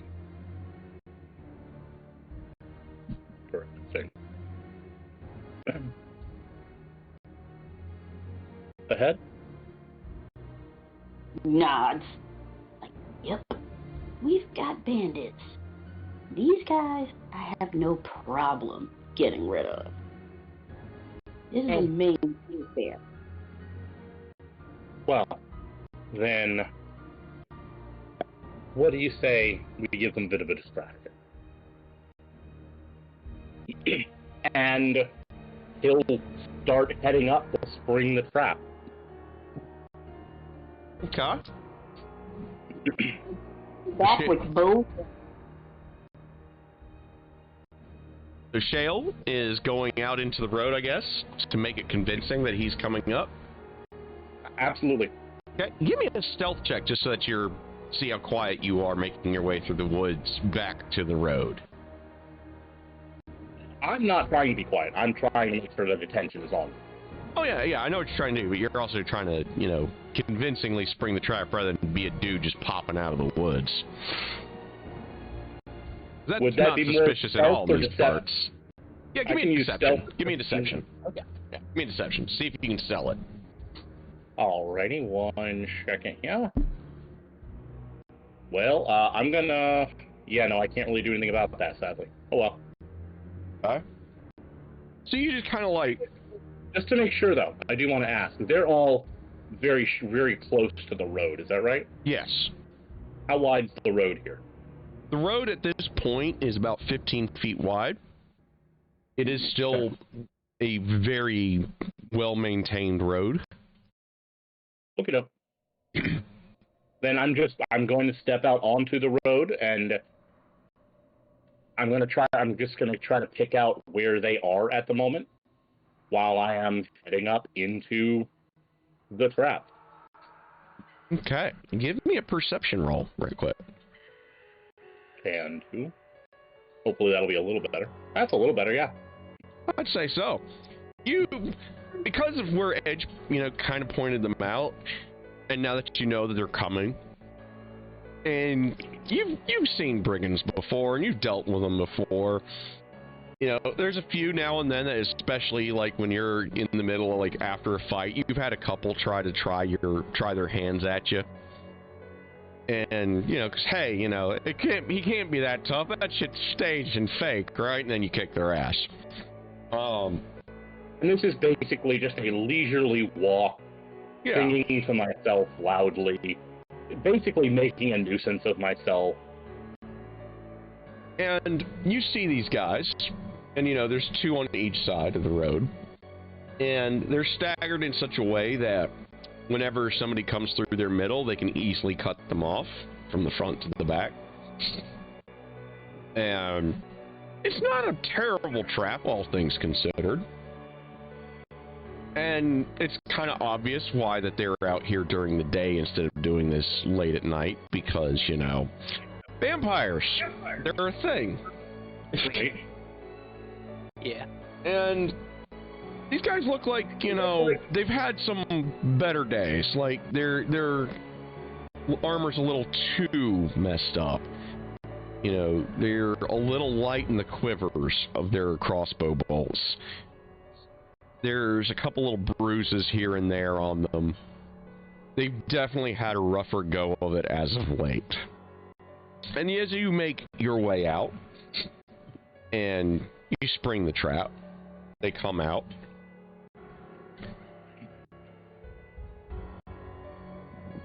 What does the rest of you do with the trap? Open the guy. You know this. I guess I'll prepare to throw a javelin when I spring a fight on him. Okay. So as they I come out, grab my spear and drop it on the ground in front of me. Okay. I know what you're planning. As they all come out to accost Shale, they're like, "Hey, isn't that drunkard singer back in Saltier?" Yeah. Hey, I drank only a moderate amount. Thinks he's a vampire slayer. Yeah, that one. Yeah. Excuse me, it was a werewolf. Don't you pay any I am deeply offended, sir.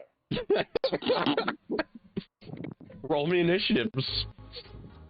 The moment that they actually... I want to let you know I'm readying an action. Okay. So that the moment that they actually go to bring put weapons on me, I'm going to cast a spell. Okay. So they do. So go ahead and get your spell off. Okay. You said they're stepping out in front of them behind me? Yes, sir. Just to make sure, about how close to me do they get? When they come out, they're about 10 feet ahead of you and 10 feet behind you. Because they think you're just one dude. I'm going to just put an earth tremor out right now. So, because they're all within 10 feet of me, everyone who's within 10 feet of me and isn't me has to make a dex save at dex 13. Nice. Okay. I'm going to cast that at second level as well.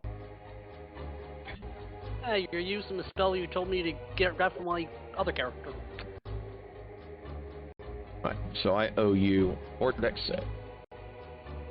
It's getting rumbly up in here. First one. That one will make it. Okay. That one will make it. Jeez. That guy That one will not. not. And that one will. Okay. And Failed save. yeah, sadly, that means I'm only going to really do anything to one of them. Because sadly, on a successful save, they take 0 damage, which is unusual for a non-cantrip. Indeed. But that However, will still be 7 damage to the one, 7 damage and prone to the one that does fail the save. Okay. And there's also difficult terrain all around me now, so if they want to escape it, it's double their movement for one space. Okay. Let me put And in if they want my to close in, terrains.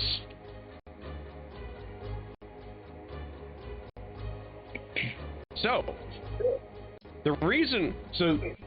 while they were successful for the most part in evading your attempt to knock down, it slows them down considerably, as, proven by their 4 initiative. So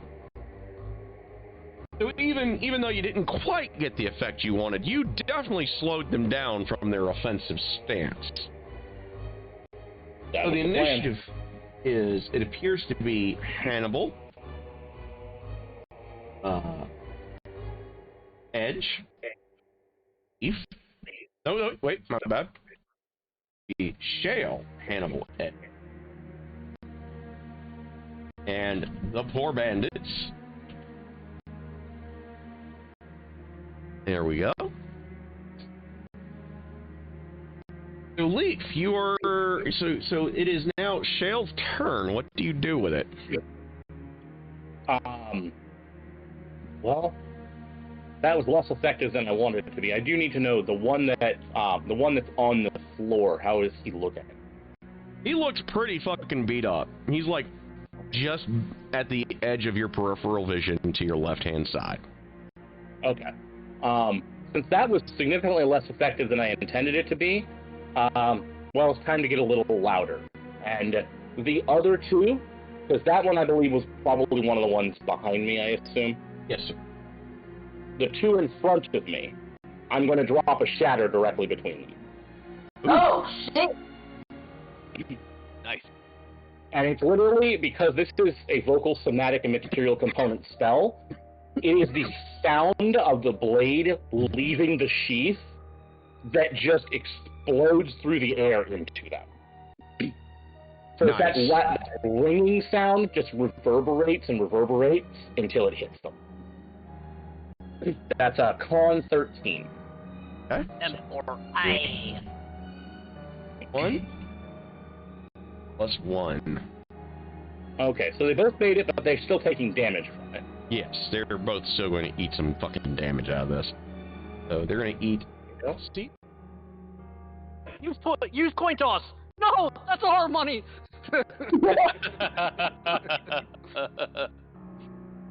They're not having a good day, these bandits. No. And then it's just like a half shrug, and it's like, maybe leave. And then let the rest of the party jump in. Okay. So next on deck is Hannibal. What do you do? Does any of the bandits look like they're still going? Oh, they've just about Back or pissed anything? themselves now. Well, I'll purposefully throw the Spirit of Mist, get the point across. They need to. So I'll throw a Javelin, but my intention. Okay. So I assume you're going to be targeting one of the freshies. Did you just do your warning shot? Make me an attack roll. You wanted to miss, you said? I don't. Well, yeah. If I hit, I hit, but I don't want to do like killing. Gotcha. If I miss, I'm fine with it. Okay. Okay. So we're assuming you're going for like to lame him then. So We'll say. make me an attack roll. I did. Did? Okay, 16. There it is, 16. That will hit. Give me some damage. What was 3 to the freshie. Huh? on here.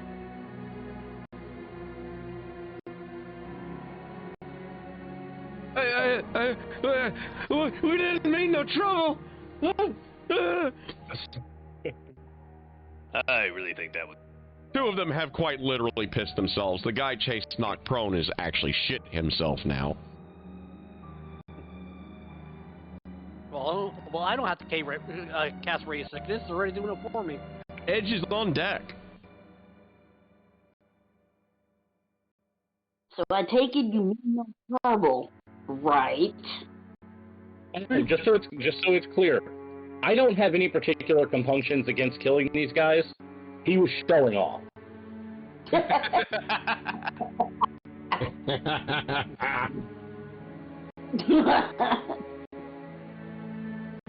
We didn't mean nothing. We just wanted his money.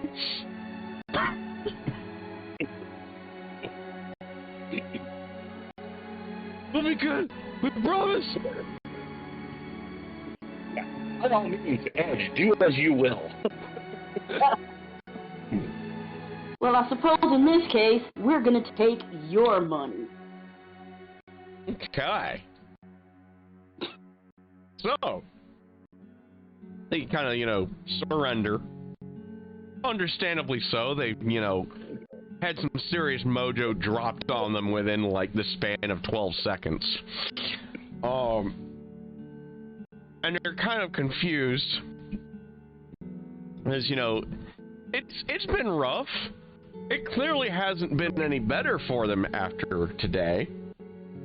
A couple of them are muttering about, I knew I should have just gone into being a whore.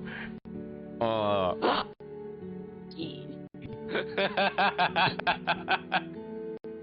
going to make a point of getting all 4 of their names and letting them know that men like them have better uses,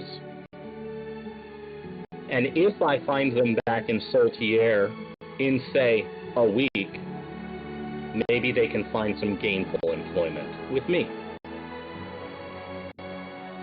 They're kind of really confused now.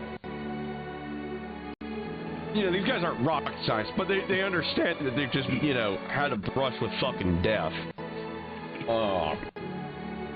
Alternatively, you can start running and hope that the woods find you before we do. You don't want to go into them woods. Oh, son, we've already been in this. We're going back. On purpose, no less. Maybe you should run along back to town, and maybe you should make sure I see you in a week. They kind of nod and, leave their... They've left their money. One of them just kind of throws his kit bag down. And, he's like, I'll take my chances. And he just starts running off the other way, away from Saltier. Poor idiot. This guy I guess that makes you a trio. And the others kind of make their way as fast as you can visibly tell back towards Saltier. You guys find... God, those people. I love it.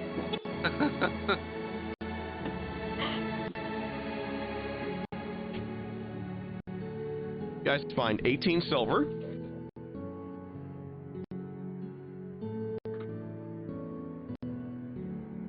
Oh. 13 coppers.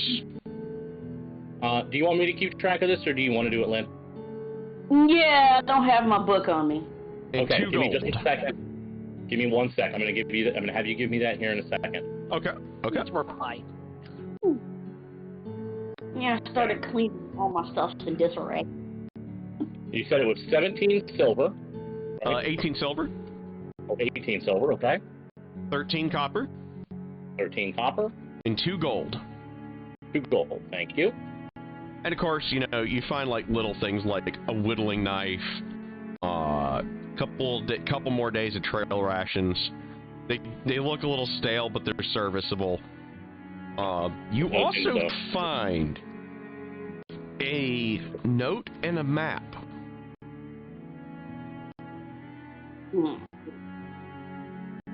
No, Ed's gonna take a look at the note. The note. Let me look at Ed's languages here. Oh, it's actually written in Thieves' Cant. And it is a less than kind letter to these poor fuckers. It pretty much starts with a string of about 5 insults questioning their parentage on both sides. And from there, it tells them if they do not pick up their quota within the next 3 moons, they will be taken into the dark. And that's how it is exactly phrased. Interesting. The hell? Yep, so skipping the insult, Ed reads out the note. Any idea who sent it?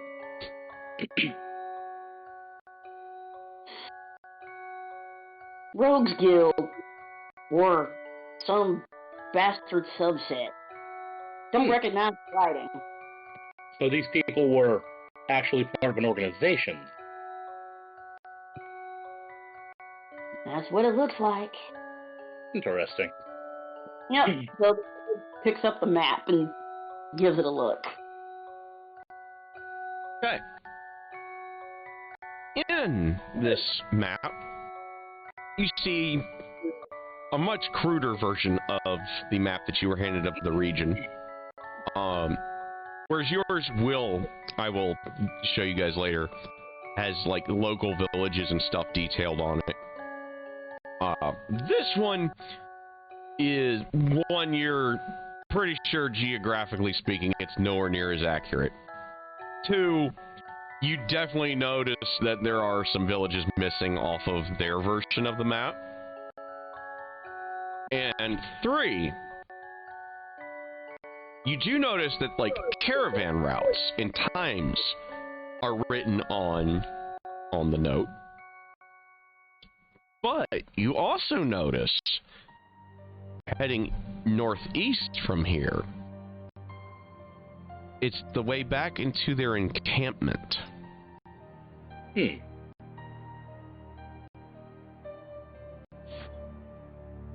I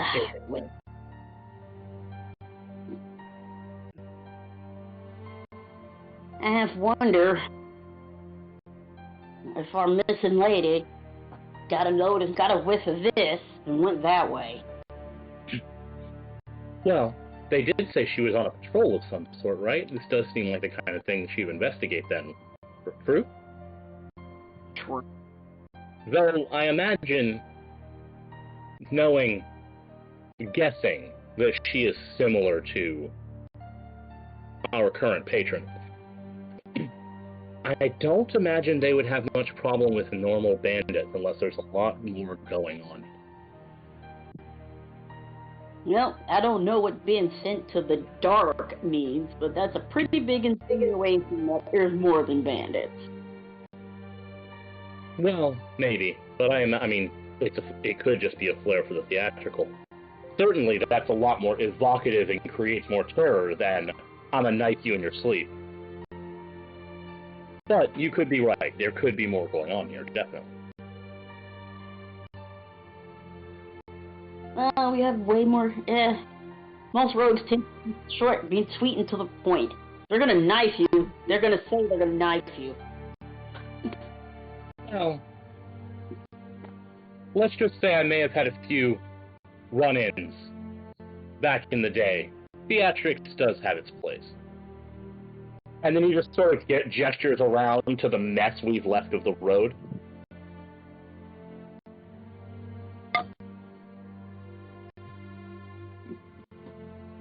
Well, they're dead men. We should certainly look into it, definitely.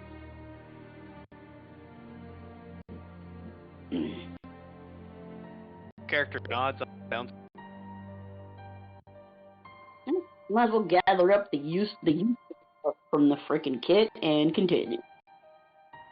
Okay. So do you guys continue northwest, or are you going to diverge and follow their map? How far off the path is their map? Theirs seems like it should take you probably about a day off from where you're supposed to be going. In what direction? Northeast. The way you're supposed to go is northwest. So this is just a abandoned caravan in the middle of the road. No, it was a bunch of bandits who were hunting down caravans. Alright. Yeah, this was a raiding party sent out from a central location, apparently. Okay. There's time, trails, everything, and we know where the bandits are. From this map, we can either continue to look for our charge and take this back to the city, or we can handle it. Well, I would say we do have a specific priority first. But why don't we check in with these bandits on our way home? It wouldn't be terribly far out of the way. This is true. We are going to be out here for a few days regardless. What's one extra day? Sure enough, Blake kind of just rolls up the map and puts it in his pack. Huh.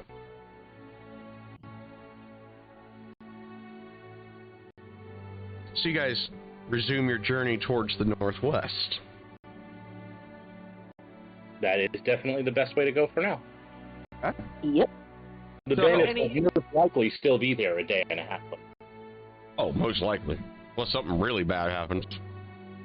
And if something really bad happens, then it probably would also have happened to our target. So, best to find who we're looking for first. So,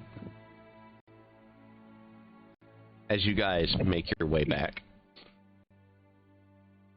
who wants to roll the survival check this time? I will.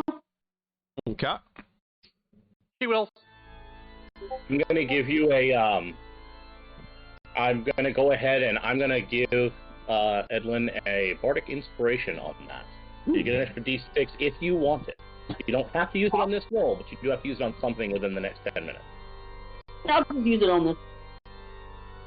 Why couldn't I have made a blessed potion instead of an ultra self potion for today? Hey, what? Extra 3. Nice. So, 17. Nice. you guys take out kind of like, you kind of start on the road again. You're following the main map towards where basically it was marked that the edge of her route should take her. And Edlin takes out the amulet again, and it does the little pulse thingy. And this time it slants hard to the west. You know, it's been it's been more or less consistent with the map before, minus the little detour off the road for a little bit. But this is like almost a really hard pull, just right off the road. There's no meander about it at all. What? So either we've gone as far north as we need to, or our target is moving. This hard of a bet. This is a sudden pull. It might be cheap or something. Let's go find out. Agreed.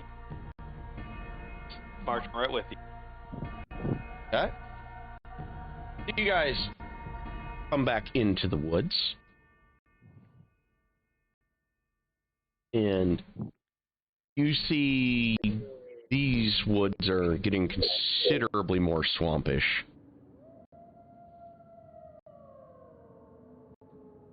the trees are just about removing the sunlight, so it's almost you're pretty sure that a vampire could probably walk around underneath this canopy now. It's getting that Dear dark. Lord, he didn't compare the forest of Florida. Oh no, I am. If you've just ever been, ever seen the deep parts of the Everglades, where humans still haven't bulldozed them all down yet. This shit reminded me of Pine Moon. That shit's scary. Just sounds like Louisiana to me. Yeah, we're heading more into primeval, which the music we have playing just started fitting very well for that. And the T-Rex comes out of the woods and eats you. Look, just because she has plans with T-Rex. The T-Rex. Please turn Kendall to T-Rex. Please turn Kendall to T-Rex. Well, sorry. Just so you know, you don't get to use your monk powers in T-Rex form. Yes, but Kendall will enjoy the fuck out of it. Anyway. Oh, but dynamic entry T-Rex. Is there anything better? that is an accurate statement. I guess I should go ahead and ask. I'm assuming there are T-Rexes in your setting. Well, let's just say we'll talk about it when you get polymorph. Okay. Oh, dear. Okay. Oh, God. He turns Kendall to T-Rex. Kendall's like, yeah, why do I have these such tiny arms? Why? And why do I have to put my mouth around everything now? We're still fighting undead.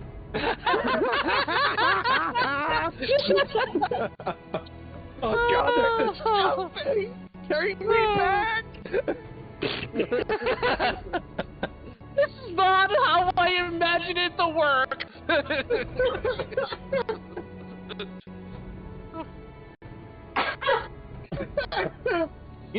Now thinking about it, since T-Rexes were probably scavengers, zombies would probably taste fucking delicious to a T-Rex. Okay, we insert sewage goal. Continue joke. Just so you know, scavenger does not necessarily mean eat it when it's rotten. It means eat it when the other predator is done with it. Unless you're an owl. In a lot of cases, most scavengers, well, I shouldn't say most, a lot of scavengers don't go after openly corrupted and rotten bodies. That's usually not good for most of them. That's what, vultures and shit. That's what the worms are for. Moving on.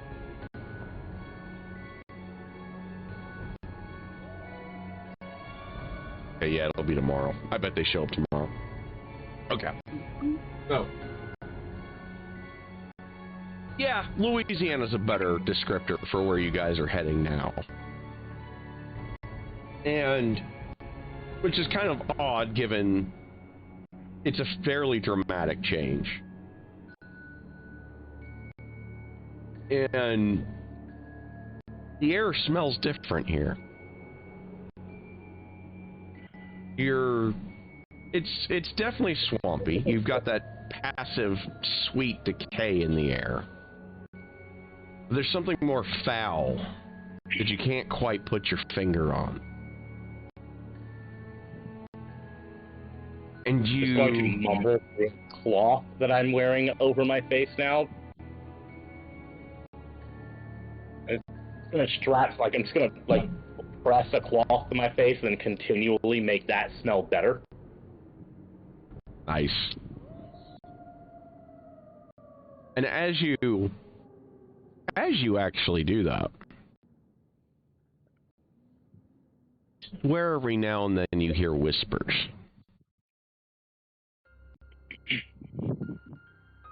I'm not high enough level for countersound, guys.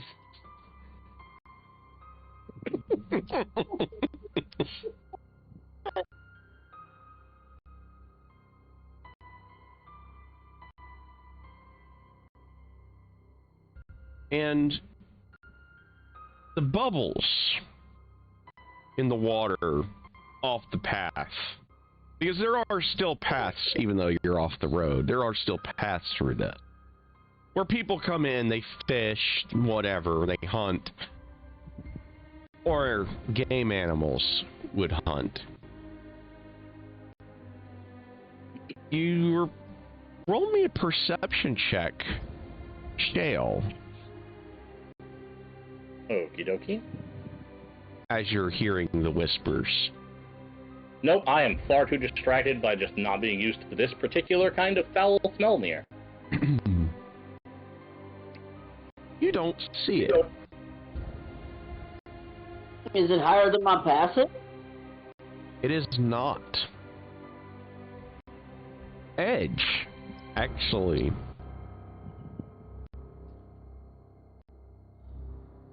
Let me look at your sheet right quick. Everyone should be afraid the DM has to look at a sheet. Roll me a religion check, Edge. Oh, fuck.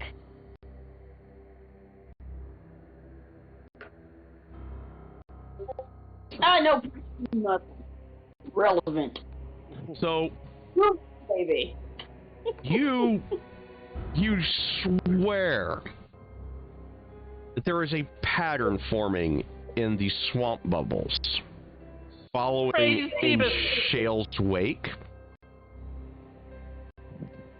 but you can't pin down at all what the significance is, other than you have a vague notion that it is in fact something profane.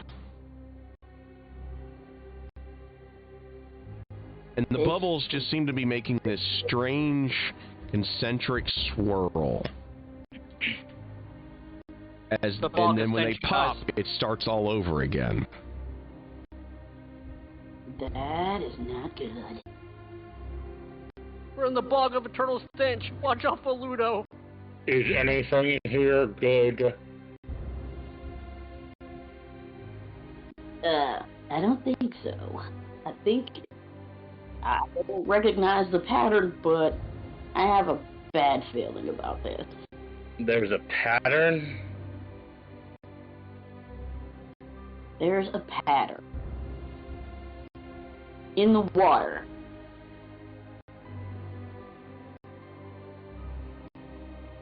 Oh, okay.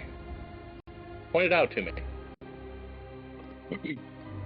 Kind of point when it starts to do the weird double pattern thing. He kind of points it out.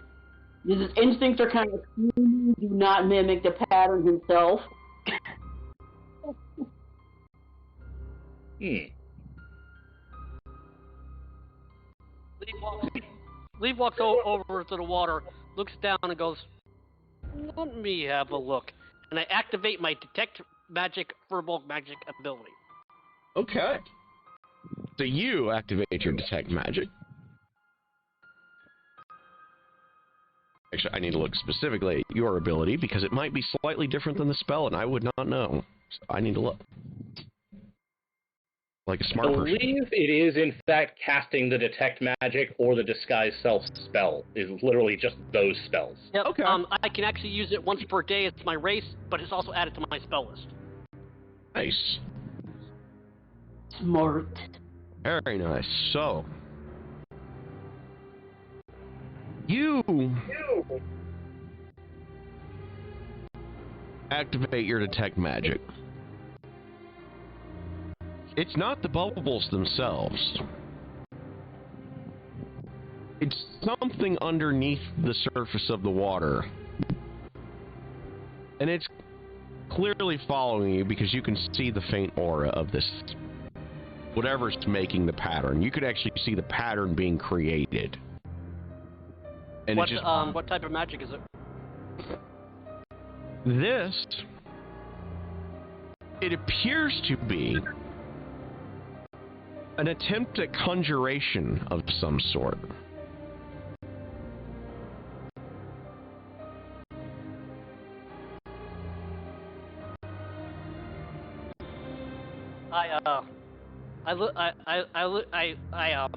follow the creature as much as I can, and then just looks at us and says, "It seems there's a creature underneath the water that is making a summoning. What? I don't know." And Shale, give me another perception check now that Edge has pointed this out to you.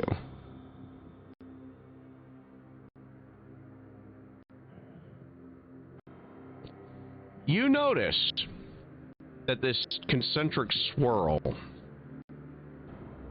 it comes in time with the whispers.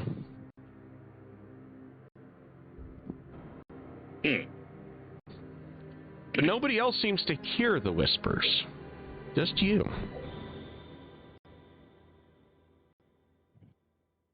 I'm going to snap my fingers and create a small, with my prestidigitation ability, I'm going to create, it says I can create a small non-magical trinket that can fit in my hand, or an illusory image, but in this case it's a trinket. And it's basically going to be a ring about the size of my palm,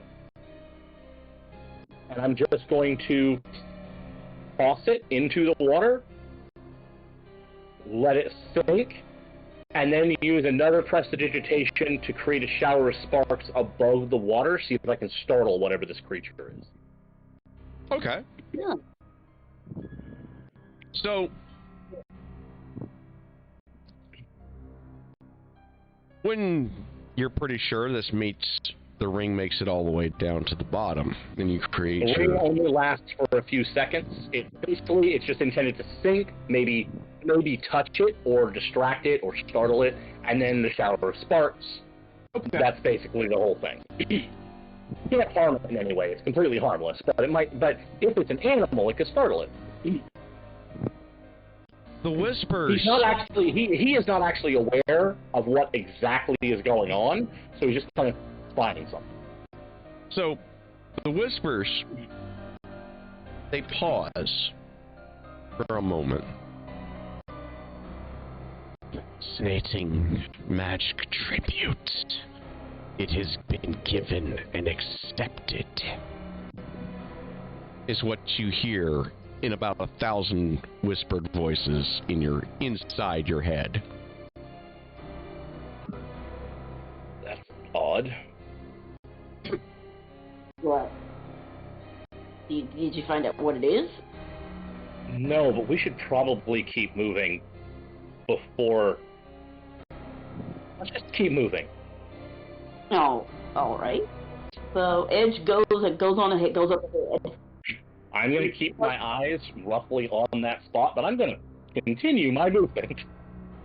I'll keep my shield out. Is there any Just to give you an idea of what Shale's thought is right now is we need to move on before it realizes that wasn't a tribute and then it vanished. Is there any frogs or anything around this lake? There are. Source?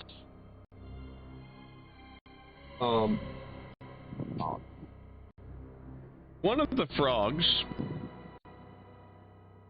is about the size of a chihuahua, Yeah. and it has a third eye, weeping a strange green fluid.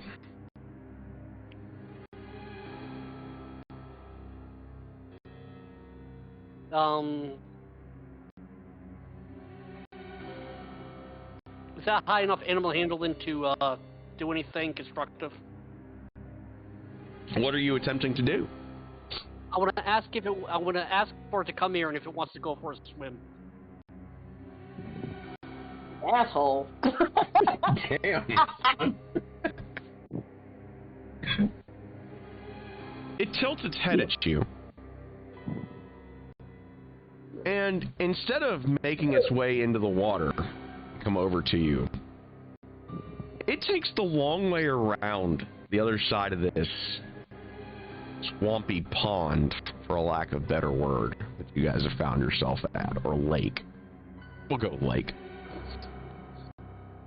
it takes the long way around to come to you. I move to meet it. And it croaks at you like a bullfrog should. Other than it's much too loud because this thing is way too big. I smile at the Mississippian creature and says, "Stay for 1 minute, and reach in my pack and take out a vial of plant-laced ink." And I slowly draw a pattern of a light bolt on his back, and I point to the water. Would you like a friend? You should go ahead, go in a friendly dip.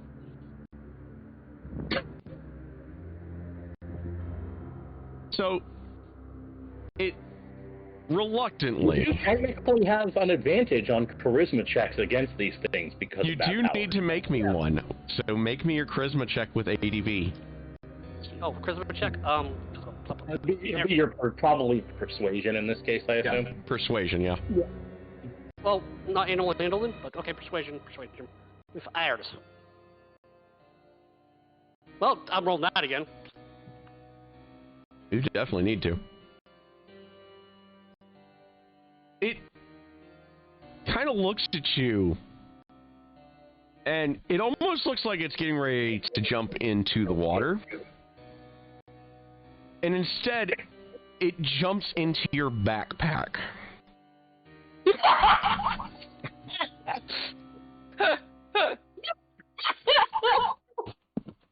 You have a new friend. Stuff.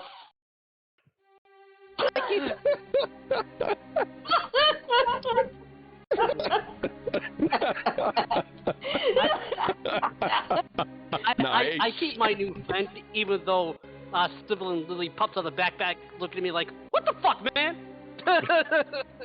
And it just clings to you, and it actually points at the water, and its eyes mimic the motion that it's shaking its head at it, at the idea of going back into that lake. I don't speak mutant frog, but I don't think it likes the water. Yeah, I don't think it likes the water. And I don't like the water either. Can we not be near the water? Yep.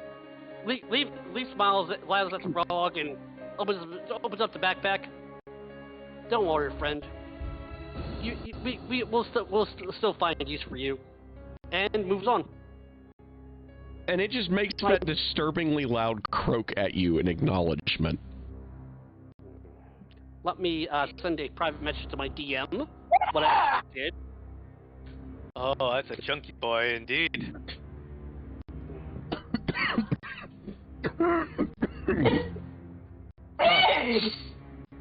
Oh my god. I figured I needed to find a frog that was about the right size. That's a big boy. He did say the size of a chihuahua, and that's about right. Why? Yeah. Why is it big? With a third Why? eye. Why is it big? Why? That is not cool. It's kind of adorable, though. Actually, it's kind of neat. It looks like this, and I don't know. That's a chunky boy indeed. That's a damn frog. Continue on. If you had one of those around, you would never see another spider as long as you live. Right? Yeah. I'd be afraid it would eat my cat, though. Shit. He's a big boy. Also, my little frog trying to deep throat that guy's finger is hilarious.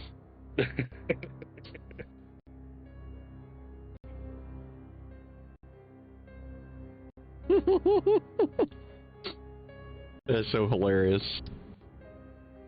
Right? And this cute little trying to grab hold of his finger. It's so adorable. How is it not choking itself? Anyway. I don't believe frogs have a gag reflex. Anyway, since I know I have a frog, there's a special thing I did to the frog. So, carry on. Yeah. Oh, that's a big frog. Yeah, it just kind of like blinking, like, ooh, they get big. And thus, party mascot has. Too bad I don't get speak with animals as a spell because I'm gonna need that now and then.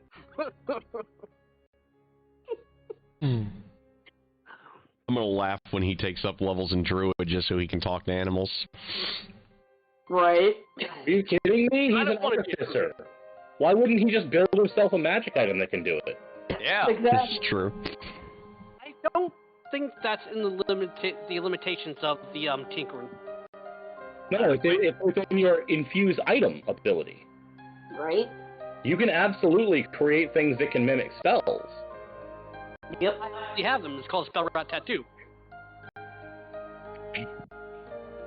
So you absolutely could infuse an item that would let you let you speak with animals, for example. No, I could literally infuse us.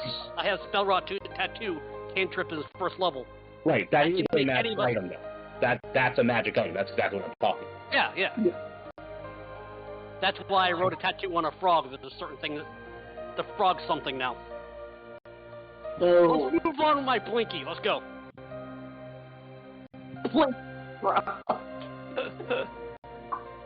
Let's just hope the thing dripping out of his eye is not acid because my backpack's probably smoking right now. oh dear God. Every once in a while, it rivets from underneath the backpack. And you kind of feel him Negative rooting dude. around in there looking for food once in a while. I should roll. Anyway. No idea. Oh my god. It's a true villain of the campaign. Okay. Right. This has nothing to do with this frog, but I was looking for adorable frogs, and I found this. Oh, that's amazing.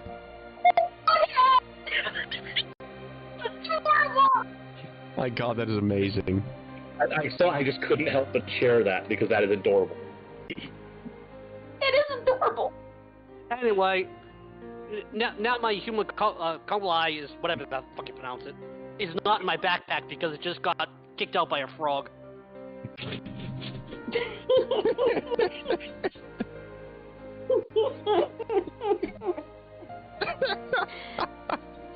Yep. And gotta hit. Gotta get that. Yep, gotta do that. Yeah, that's gonna happen. I'm just keeping an eye on that spot, so if anything explodes out of the water to murder us, I will see it and be able to warn the others. But I am moving along with them. I do not want to be here anymore. Do not blame you. I point out. I point to the frog in my backpack. Not even he wants to be here. I can tell, and that makes me want to be here even less. Then the wildlife says no. We'll name the frog later. I think later's a great name.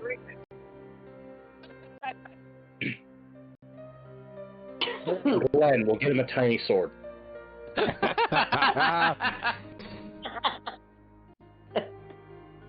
mean, he's almost pixie-sized. Big fucking frog.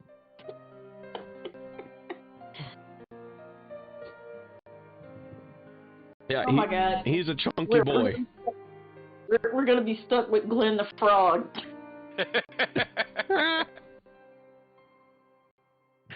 Oh my god. I want to go back to town. So how'd the mission get? We made a new friend. What the fuck is that? We didn't find your sister, but we found this neat frog. Do we have a redhead in the party? I need to know. No. I picked a terror. Oh god. Oh, it No, hurts. I'm not ready.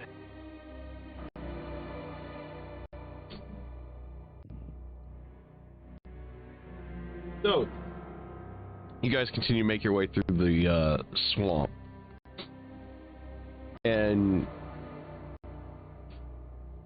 it seems like the strange concentric spirals have left you be and seem to be content to be where they're at for the time being.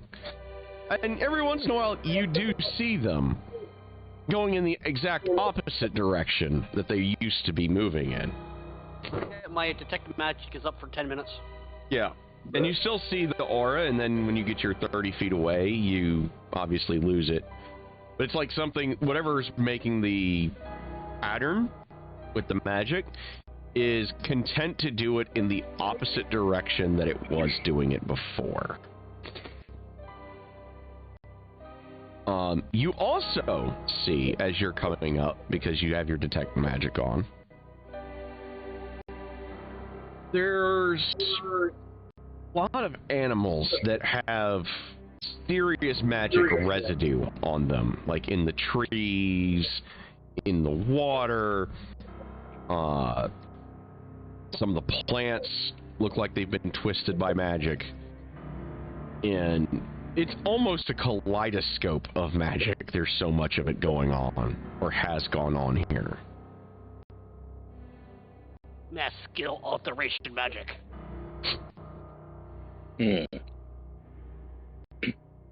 Finger frog.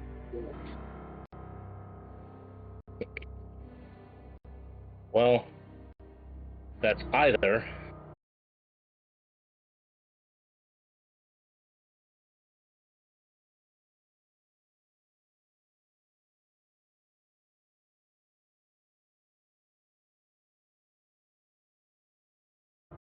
I don't particularly care for the idea of being transmuted. Exactly. You hear a ribbit from the inside of the backpack. And neither Blinky, whatever you call it. Okay, so why don't you check the? Why don't you very carefully check the thing again? You got it. You know, maybe turn away from the water while you do it. Yeah, it's just kind of gonna check the pendant, kind of bent over a little bit, using arm and stuff to like block the light of it to check it. Okay.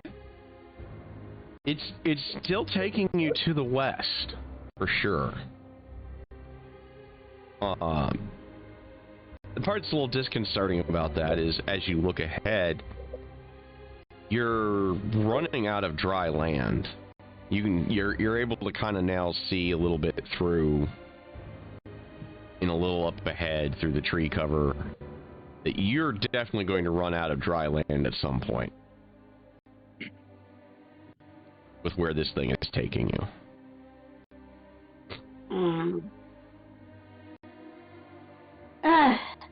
Maybe we just follow it around to the south, since we started going northwest, and it either moved south or we went as far north as we needed to go. Either way, and if it's moving south, then if we follow this water around to the south, we might be able to catch it. Might be able to get ahead of it even. There is a new change when you did take the amulet out.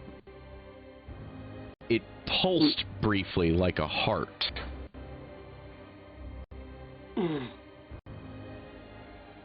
Is there any like heavy tree cover or whatever around the lake, or oh yeah, like yeah, like pine bear trees that grow in water or whatever?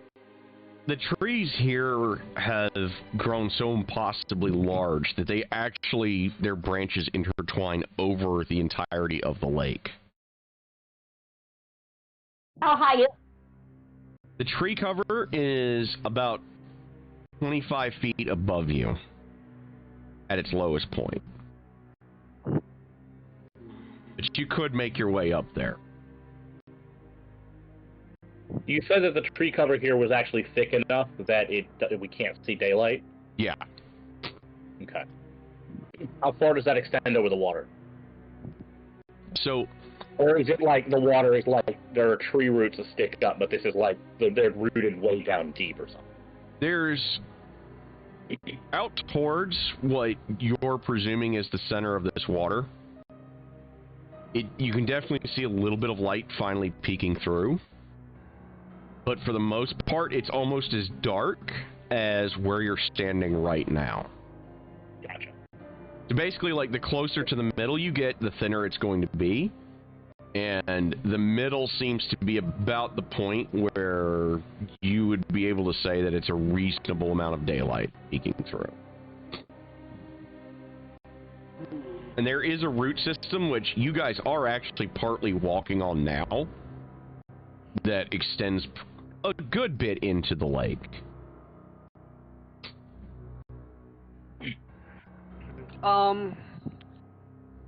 I asked Sivlin to fly up as high as he can go and relay on me if there's any way the water narrows out or more dry path we could take. Okay. So you're basically looking for like an area where it'll be thin enough that you'd feel more comfortable crossing. Yeah, more safer passage or a general idea. Okay. So your little homunculus flies up, and it reports back to you that probably another 10 minutes worth of hiking through this mess. There's a root system. It seems like there's 2 or 3 root systems that kind of convene, and the gap of the lake shrinks down to a much more manageable 30 feet across. And there's plenty of gnarled roots, it looks like, that you could probably grab a hold of along your way across. So it might not even be that deep. You can't really tell because of just how black the water is. I relayed the same information to my fellow Pokémobbles. Well, that's probably the best place to head for, but I want to ask really quickly, what would you say is the best knowledge skill for undead? For undead? Yeah. I would probably say religion. Okay. And just for my own edification, because I don't actually know how much I have learned from being in this area, so not much. Okay, perfect. What I wanted to make sure about. You know enough of the basics.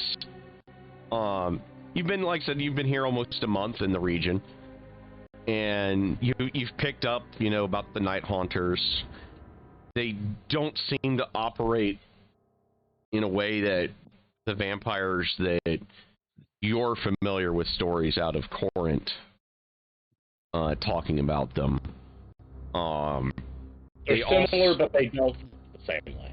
Yeah, they don't do the same things. Like, usually when vampires are doing something this open, they're pretty much running the city, and the city is their own personal blood bank. That definitely is not the case here.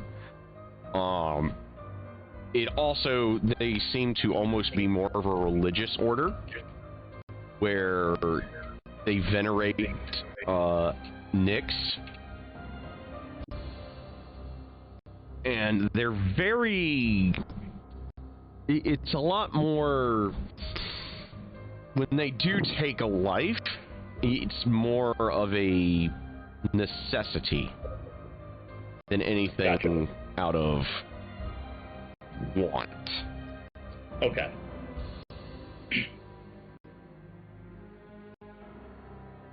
But you do know that they seem to have the same as far as, like, they're nocturnal.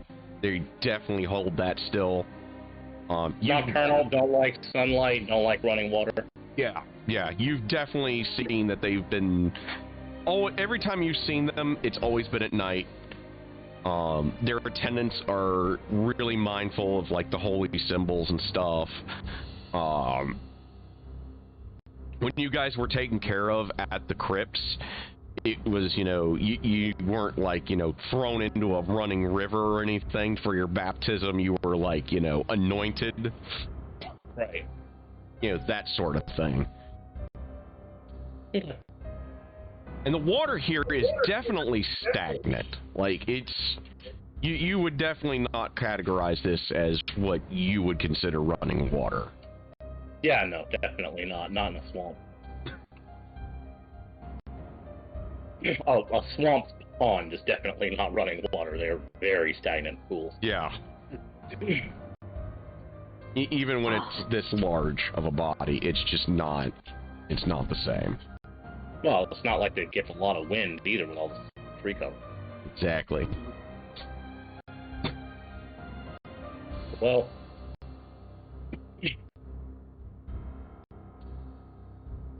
we just need to keep track of this because if she's out here and she's still moving around out here during the daytime, either she's running from something or she's chasing something very important.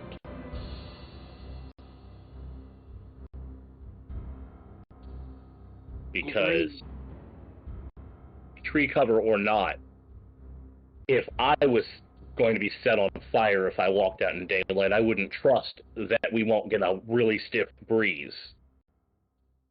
Personally. So let's pick up the pace, move to the thin point that your friend found, and see if we can get across and see if we get the same pull or if it pulls us back to the north again.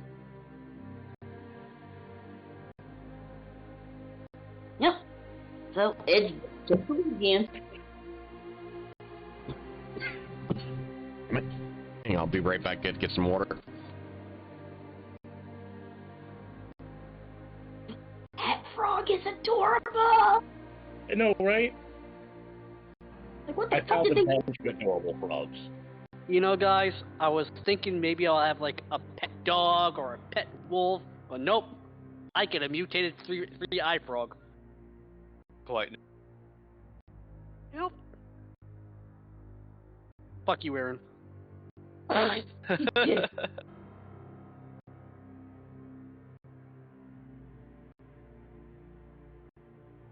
the fuck?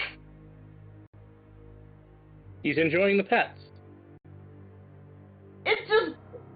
It looks like paper. That stupid Pepe drawing. The Pepe frog thing. What does your face look like? What the fuck? And the announcer says, and the person did not know it was a hallucinogenic frog.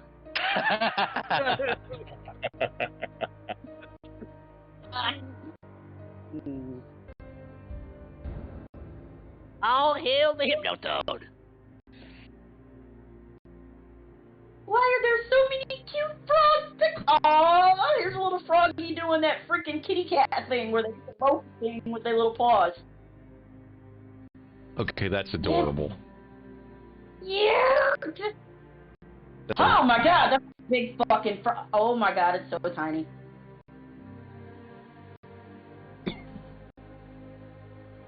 Is everyone watching at home is going to be like, oh my god, why are there so many frogs? What have they done? Stag beetle. What? I wish Merc was here. I know, It's right? all God's fault. It is. It is. Oh my god, a little picture of the little frogs with a little bitty. It's so cute! Wow, it's Kermit. It's literally a real frog that looks like Kermit by the Yeah, kind of. actual. Oh wow, that's a teeny tiny little frog. Fingernail frog.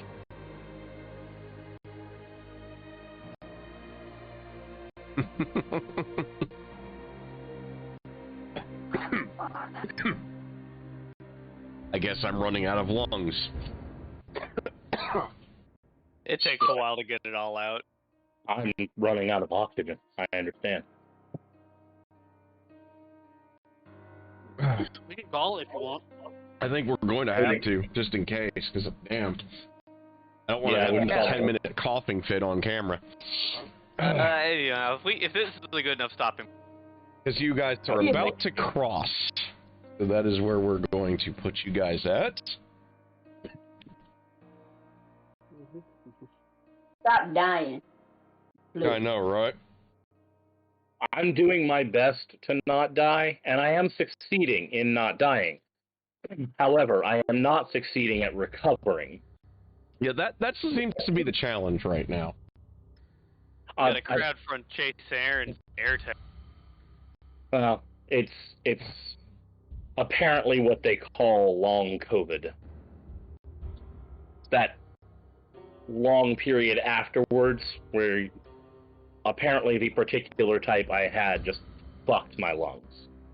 Yeah, unfortunately, you had COVID the first time, you got long COVID, and just when you got over it, you got COVID again. Well, no, the first time I had long COVID was... The first time I had normal COVID was years ago, when it first was around. This one, I didn't have it twice. I had it once, and then I have yet to get better. Before I had COVID, I had a totally different problem. It was an infection. That was a totally different thing. Yeah, he got the double whammy. Yeah, I basically got the infection, and then between the infection and my fucked up shoulder, I was in a lot of pain for a while, and then I got better from that. Then I got COVID again. Like, I got COVID right then, and right at the end of COVID, I have not recovered from it, and it's been 2 months. I am so tired of getting up, walking across the house, and realizing that I am gasping for breath when I come back. Wow. So tired of being sick and tired. Yeah, I'm not healthy right now at all. It's why I've missed so much time lately, and it's why I haven't been hanging out with anybody, because frankly, I am so fucking worn out that I just sit in a chair and play a game, and if I try to do anything else, I don't have it in me. Oh, yeah. Or I watch a lot of YouTube. That's pretty much all I have done lately. Now, I will admit, because of the fact that I haven't been doing anything else, I put about 100 hours into Persona 5 in the last 2 weeks. Because I haven't done anything other than that. Yeah. But I will say, for, anyone here who hasn't tried it yet, it's really good. Try it out. I think I might have to. I brought it the day it came out, and I still haven't beat it. I would recommend playing more of it then, because it is good. I'm working on Trails of Cold Steel 4 right now. Yeah, chat. We'll either pick this up next week, or we'll pick up Chase if he is a little closer on the road to recovery. I know John said he was going to be missing for a couple of weeks, didn't you say? No, I'm unless my family does. I am missing next Sunday. Okay, so worst case, we'll figure something out. Thanksgiving, Christmas, and New Year's is coming. That's kind of a given for any of us. Oh yeah, so, we're going to be in and out. I'll be honest, I'm going to go ahead and make the assumption one on and off for a while then, while Chase is recovering. Yeah, it's going to be when all of us have time to sit down together. Is going to be how we're going to have to run this. For Thanksgiving, Chase might be here anyway, so... Yeah, that depends entirely on whether my family decides to pick me up. Like, if the family comes to get me, I don't have much choice, but I'll let you're eating my turkey, not theirs! I will let you guys know well ahead of time. Right now, there are no plans, but if plans come up, I will be able to let you guys know ahead of time. Fair warning, I'm going to be real out of it. Can I ask you guys a quick question? Yeah. If it's alright with you after a little bit, I'm shout a character to another character. You are breaking up like crazy. Okay. I'm thinking of switching after this adventure part of the game. I'm thinking of switching out Aaron's campaign to another character, if it's alright with everybody. In this one or in the other one? In this one. Okay. This kind of feels like more of a West Marches kind of game anyway. Is that about right? Kind of, yeah. Here you go. I can easily fix that. My frog jumped out of my backpack. It jumped on your shoulder, and it activated Shock and Grasp. You died. Well, I don't want to kill him off. We'll get through it, and then he'll wander off somewhere else, and I'll wander someone else in. I just want to make sure it's okay with you guys if I'm not disturbing. Yes, the spell rock tattoo I gave the frog to jump in the water after the thing was Shock and Grasp. I will say, like I said, this game is kind of designed... Yeah, Aaron was saying this game is kind of designed to be the whoever's available, just jump in and play. That's more of a West Marches kind of game, so somebody who has multiple characters uses the one they feel like using from week to week makes sense. Yep. Cool. I wanted to make sure that we had a campaign that was flexible enough on the off weeks that it wasn't going to be a deal breaker. Well, I'm going to play around with a druid build then, and after we get through this part, I'll swap in a but I kind of saw something look. It's been Speak to calling my to me. I'm plans. probably My going to plans. keep. I'm probably going to play Shale for most of this because I'm actually kind of enjoying more than I thought I would. So, Yeah. I don't know. You already called my original party dad idea a murderer, so screw you, man. to be fair, we did try kind of murder. I'll fully admit, like, I was on that full purge with the paladin mode, and then, like, Jason's like, what? And I'm like, wait a minute. Uh-oh. We kind of did a murder. Like, I was gonna try to stop it, but you were just like, I set it on fire, and then it fought back, and I'm like, well, I'm not gonna let them die. You know something? We can't consider the murder because I literally just wanted to get it to shut up so much. I only dealt 1 damage with fire. Swamp Thing's in the swamp looking so pissed right now. see, if you notice, I didn't light it on fire, I just made it inconveniently warm because it only did 1 damage. You went up to it with, like, a cigarette lighter and, like, burn, burn! Jesus. I'm honestly surprised it died as fast as it did, but I'm also, like, I'm kind of imaginative that I kind of get the feeling that we weren't supposed to jump in immediately, but that's okay.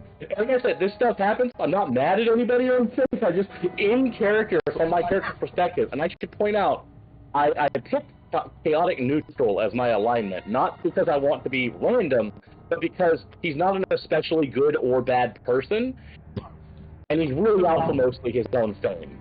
So he absolutely just wants to do the thing that will get the most people to be impressed with him. And so he's like, did we just do a crime that's going to get me into trouble, guys? Like, did we actually do a murder? I don't actually feel, like, guilty about it exactly, because, yeah, I mean, it was kind of a monster, but did we do a murder here? I need to know. My character's original whole thing was that he enhances everybody else because he wants to see what everybody's true potential is. But then I committed a murder. It's alright. Like I said, I wasn't trying to push it into being a huge thing so much as just like a, maybe we should talk next time, just in case. It's one of those organic moments I love. Yeah, I like it because it's so, you know, it's like, kill the abomination, but what if he's nice? It's too late. Well, you know, I can't really talk at all because I just made a frog lightning grenade, so.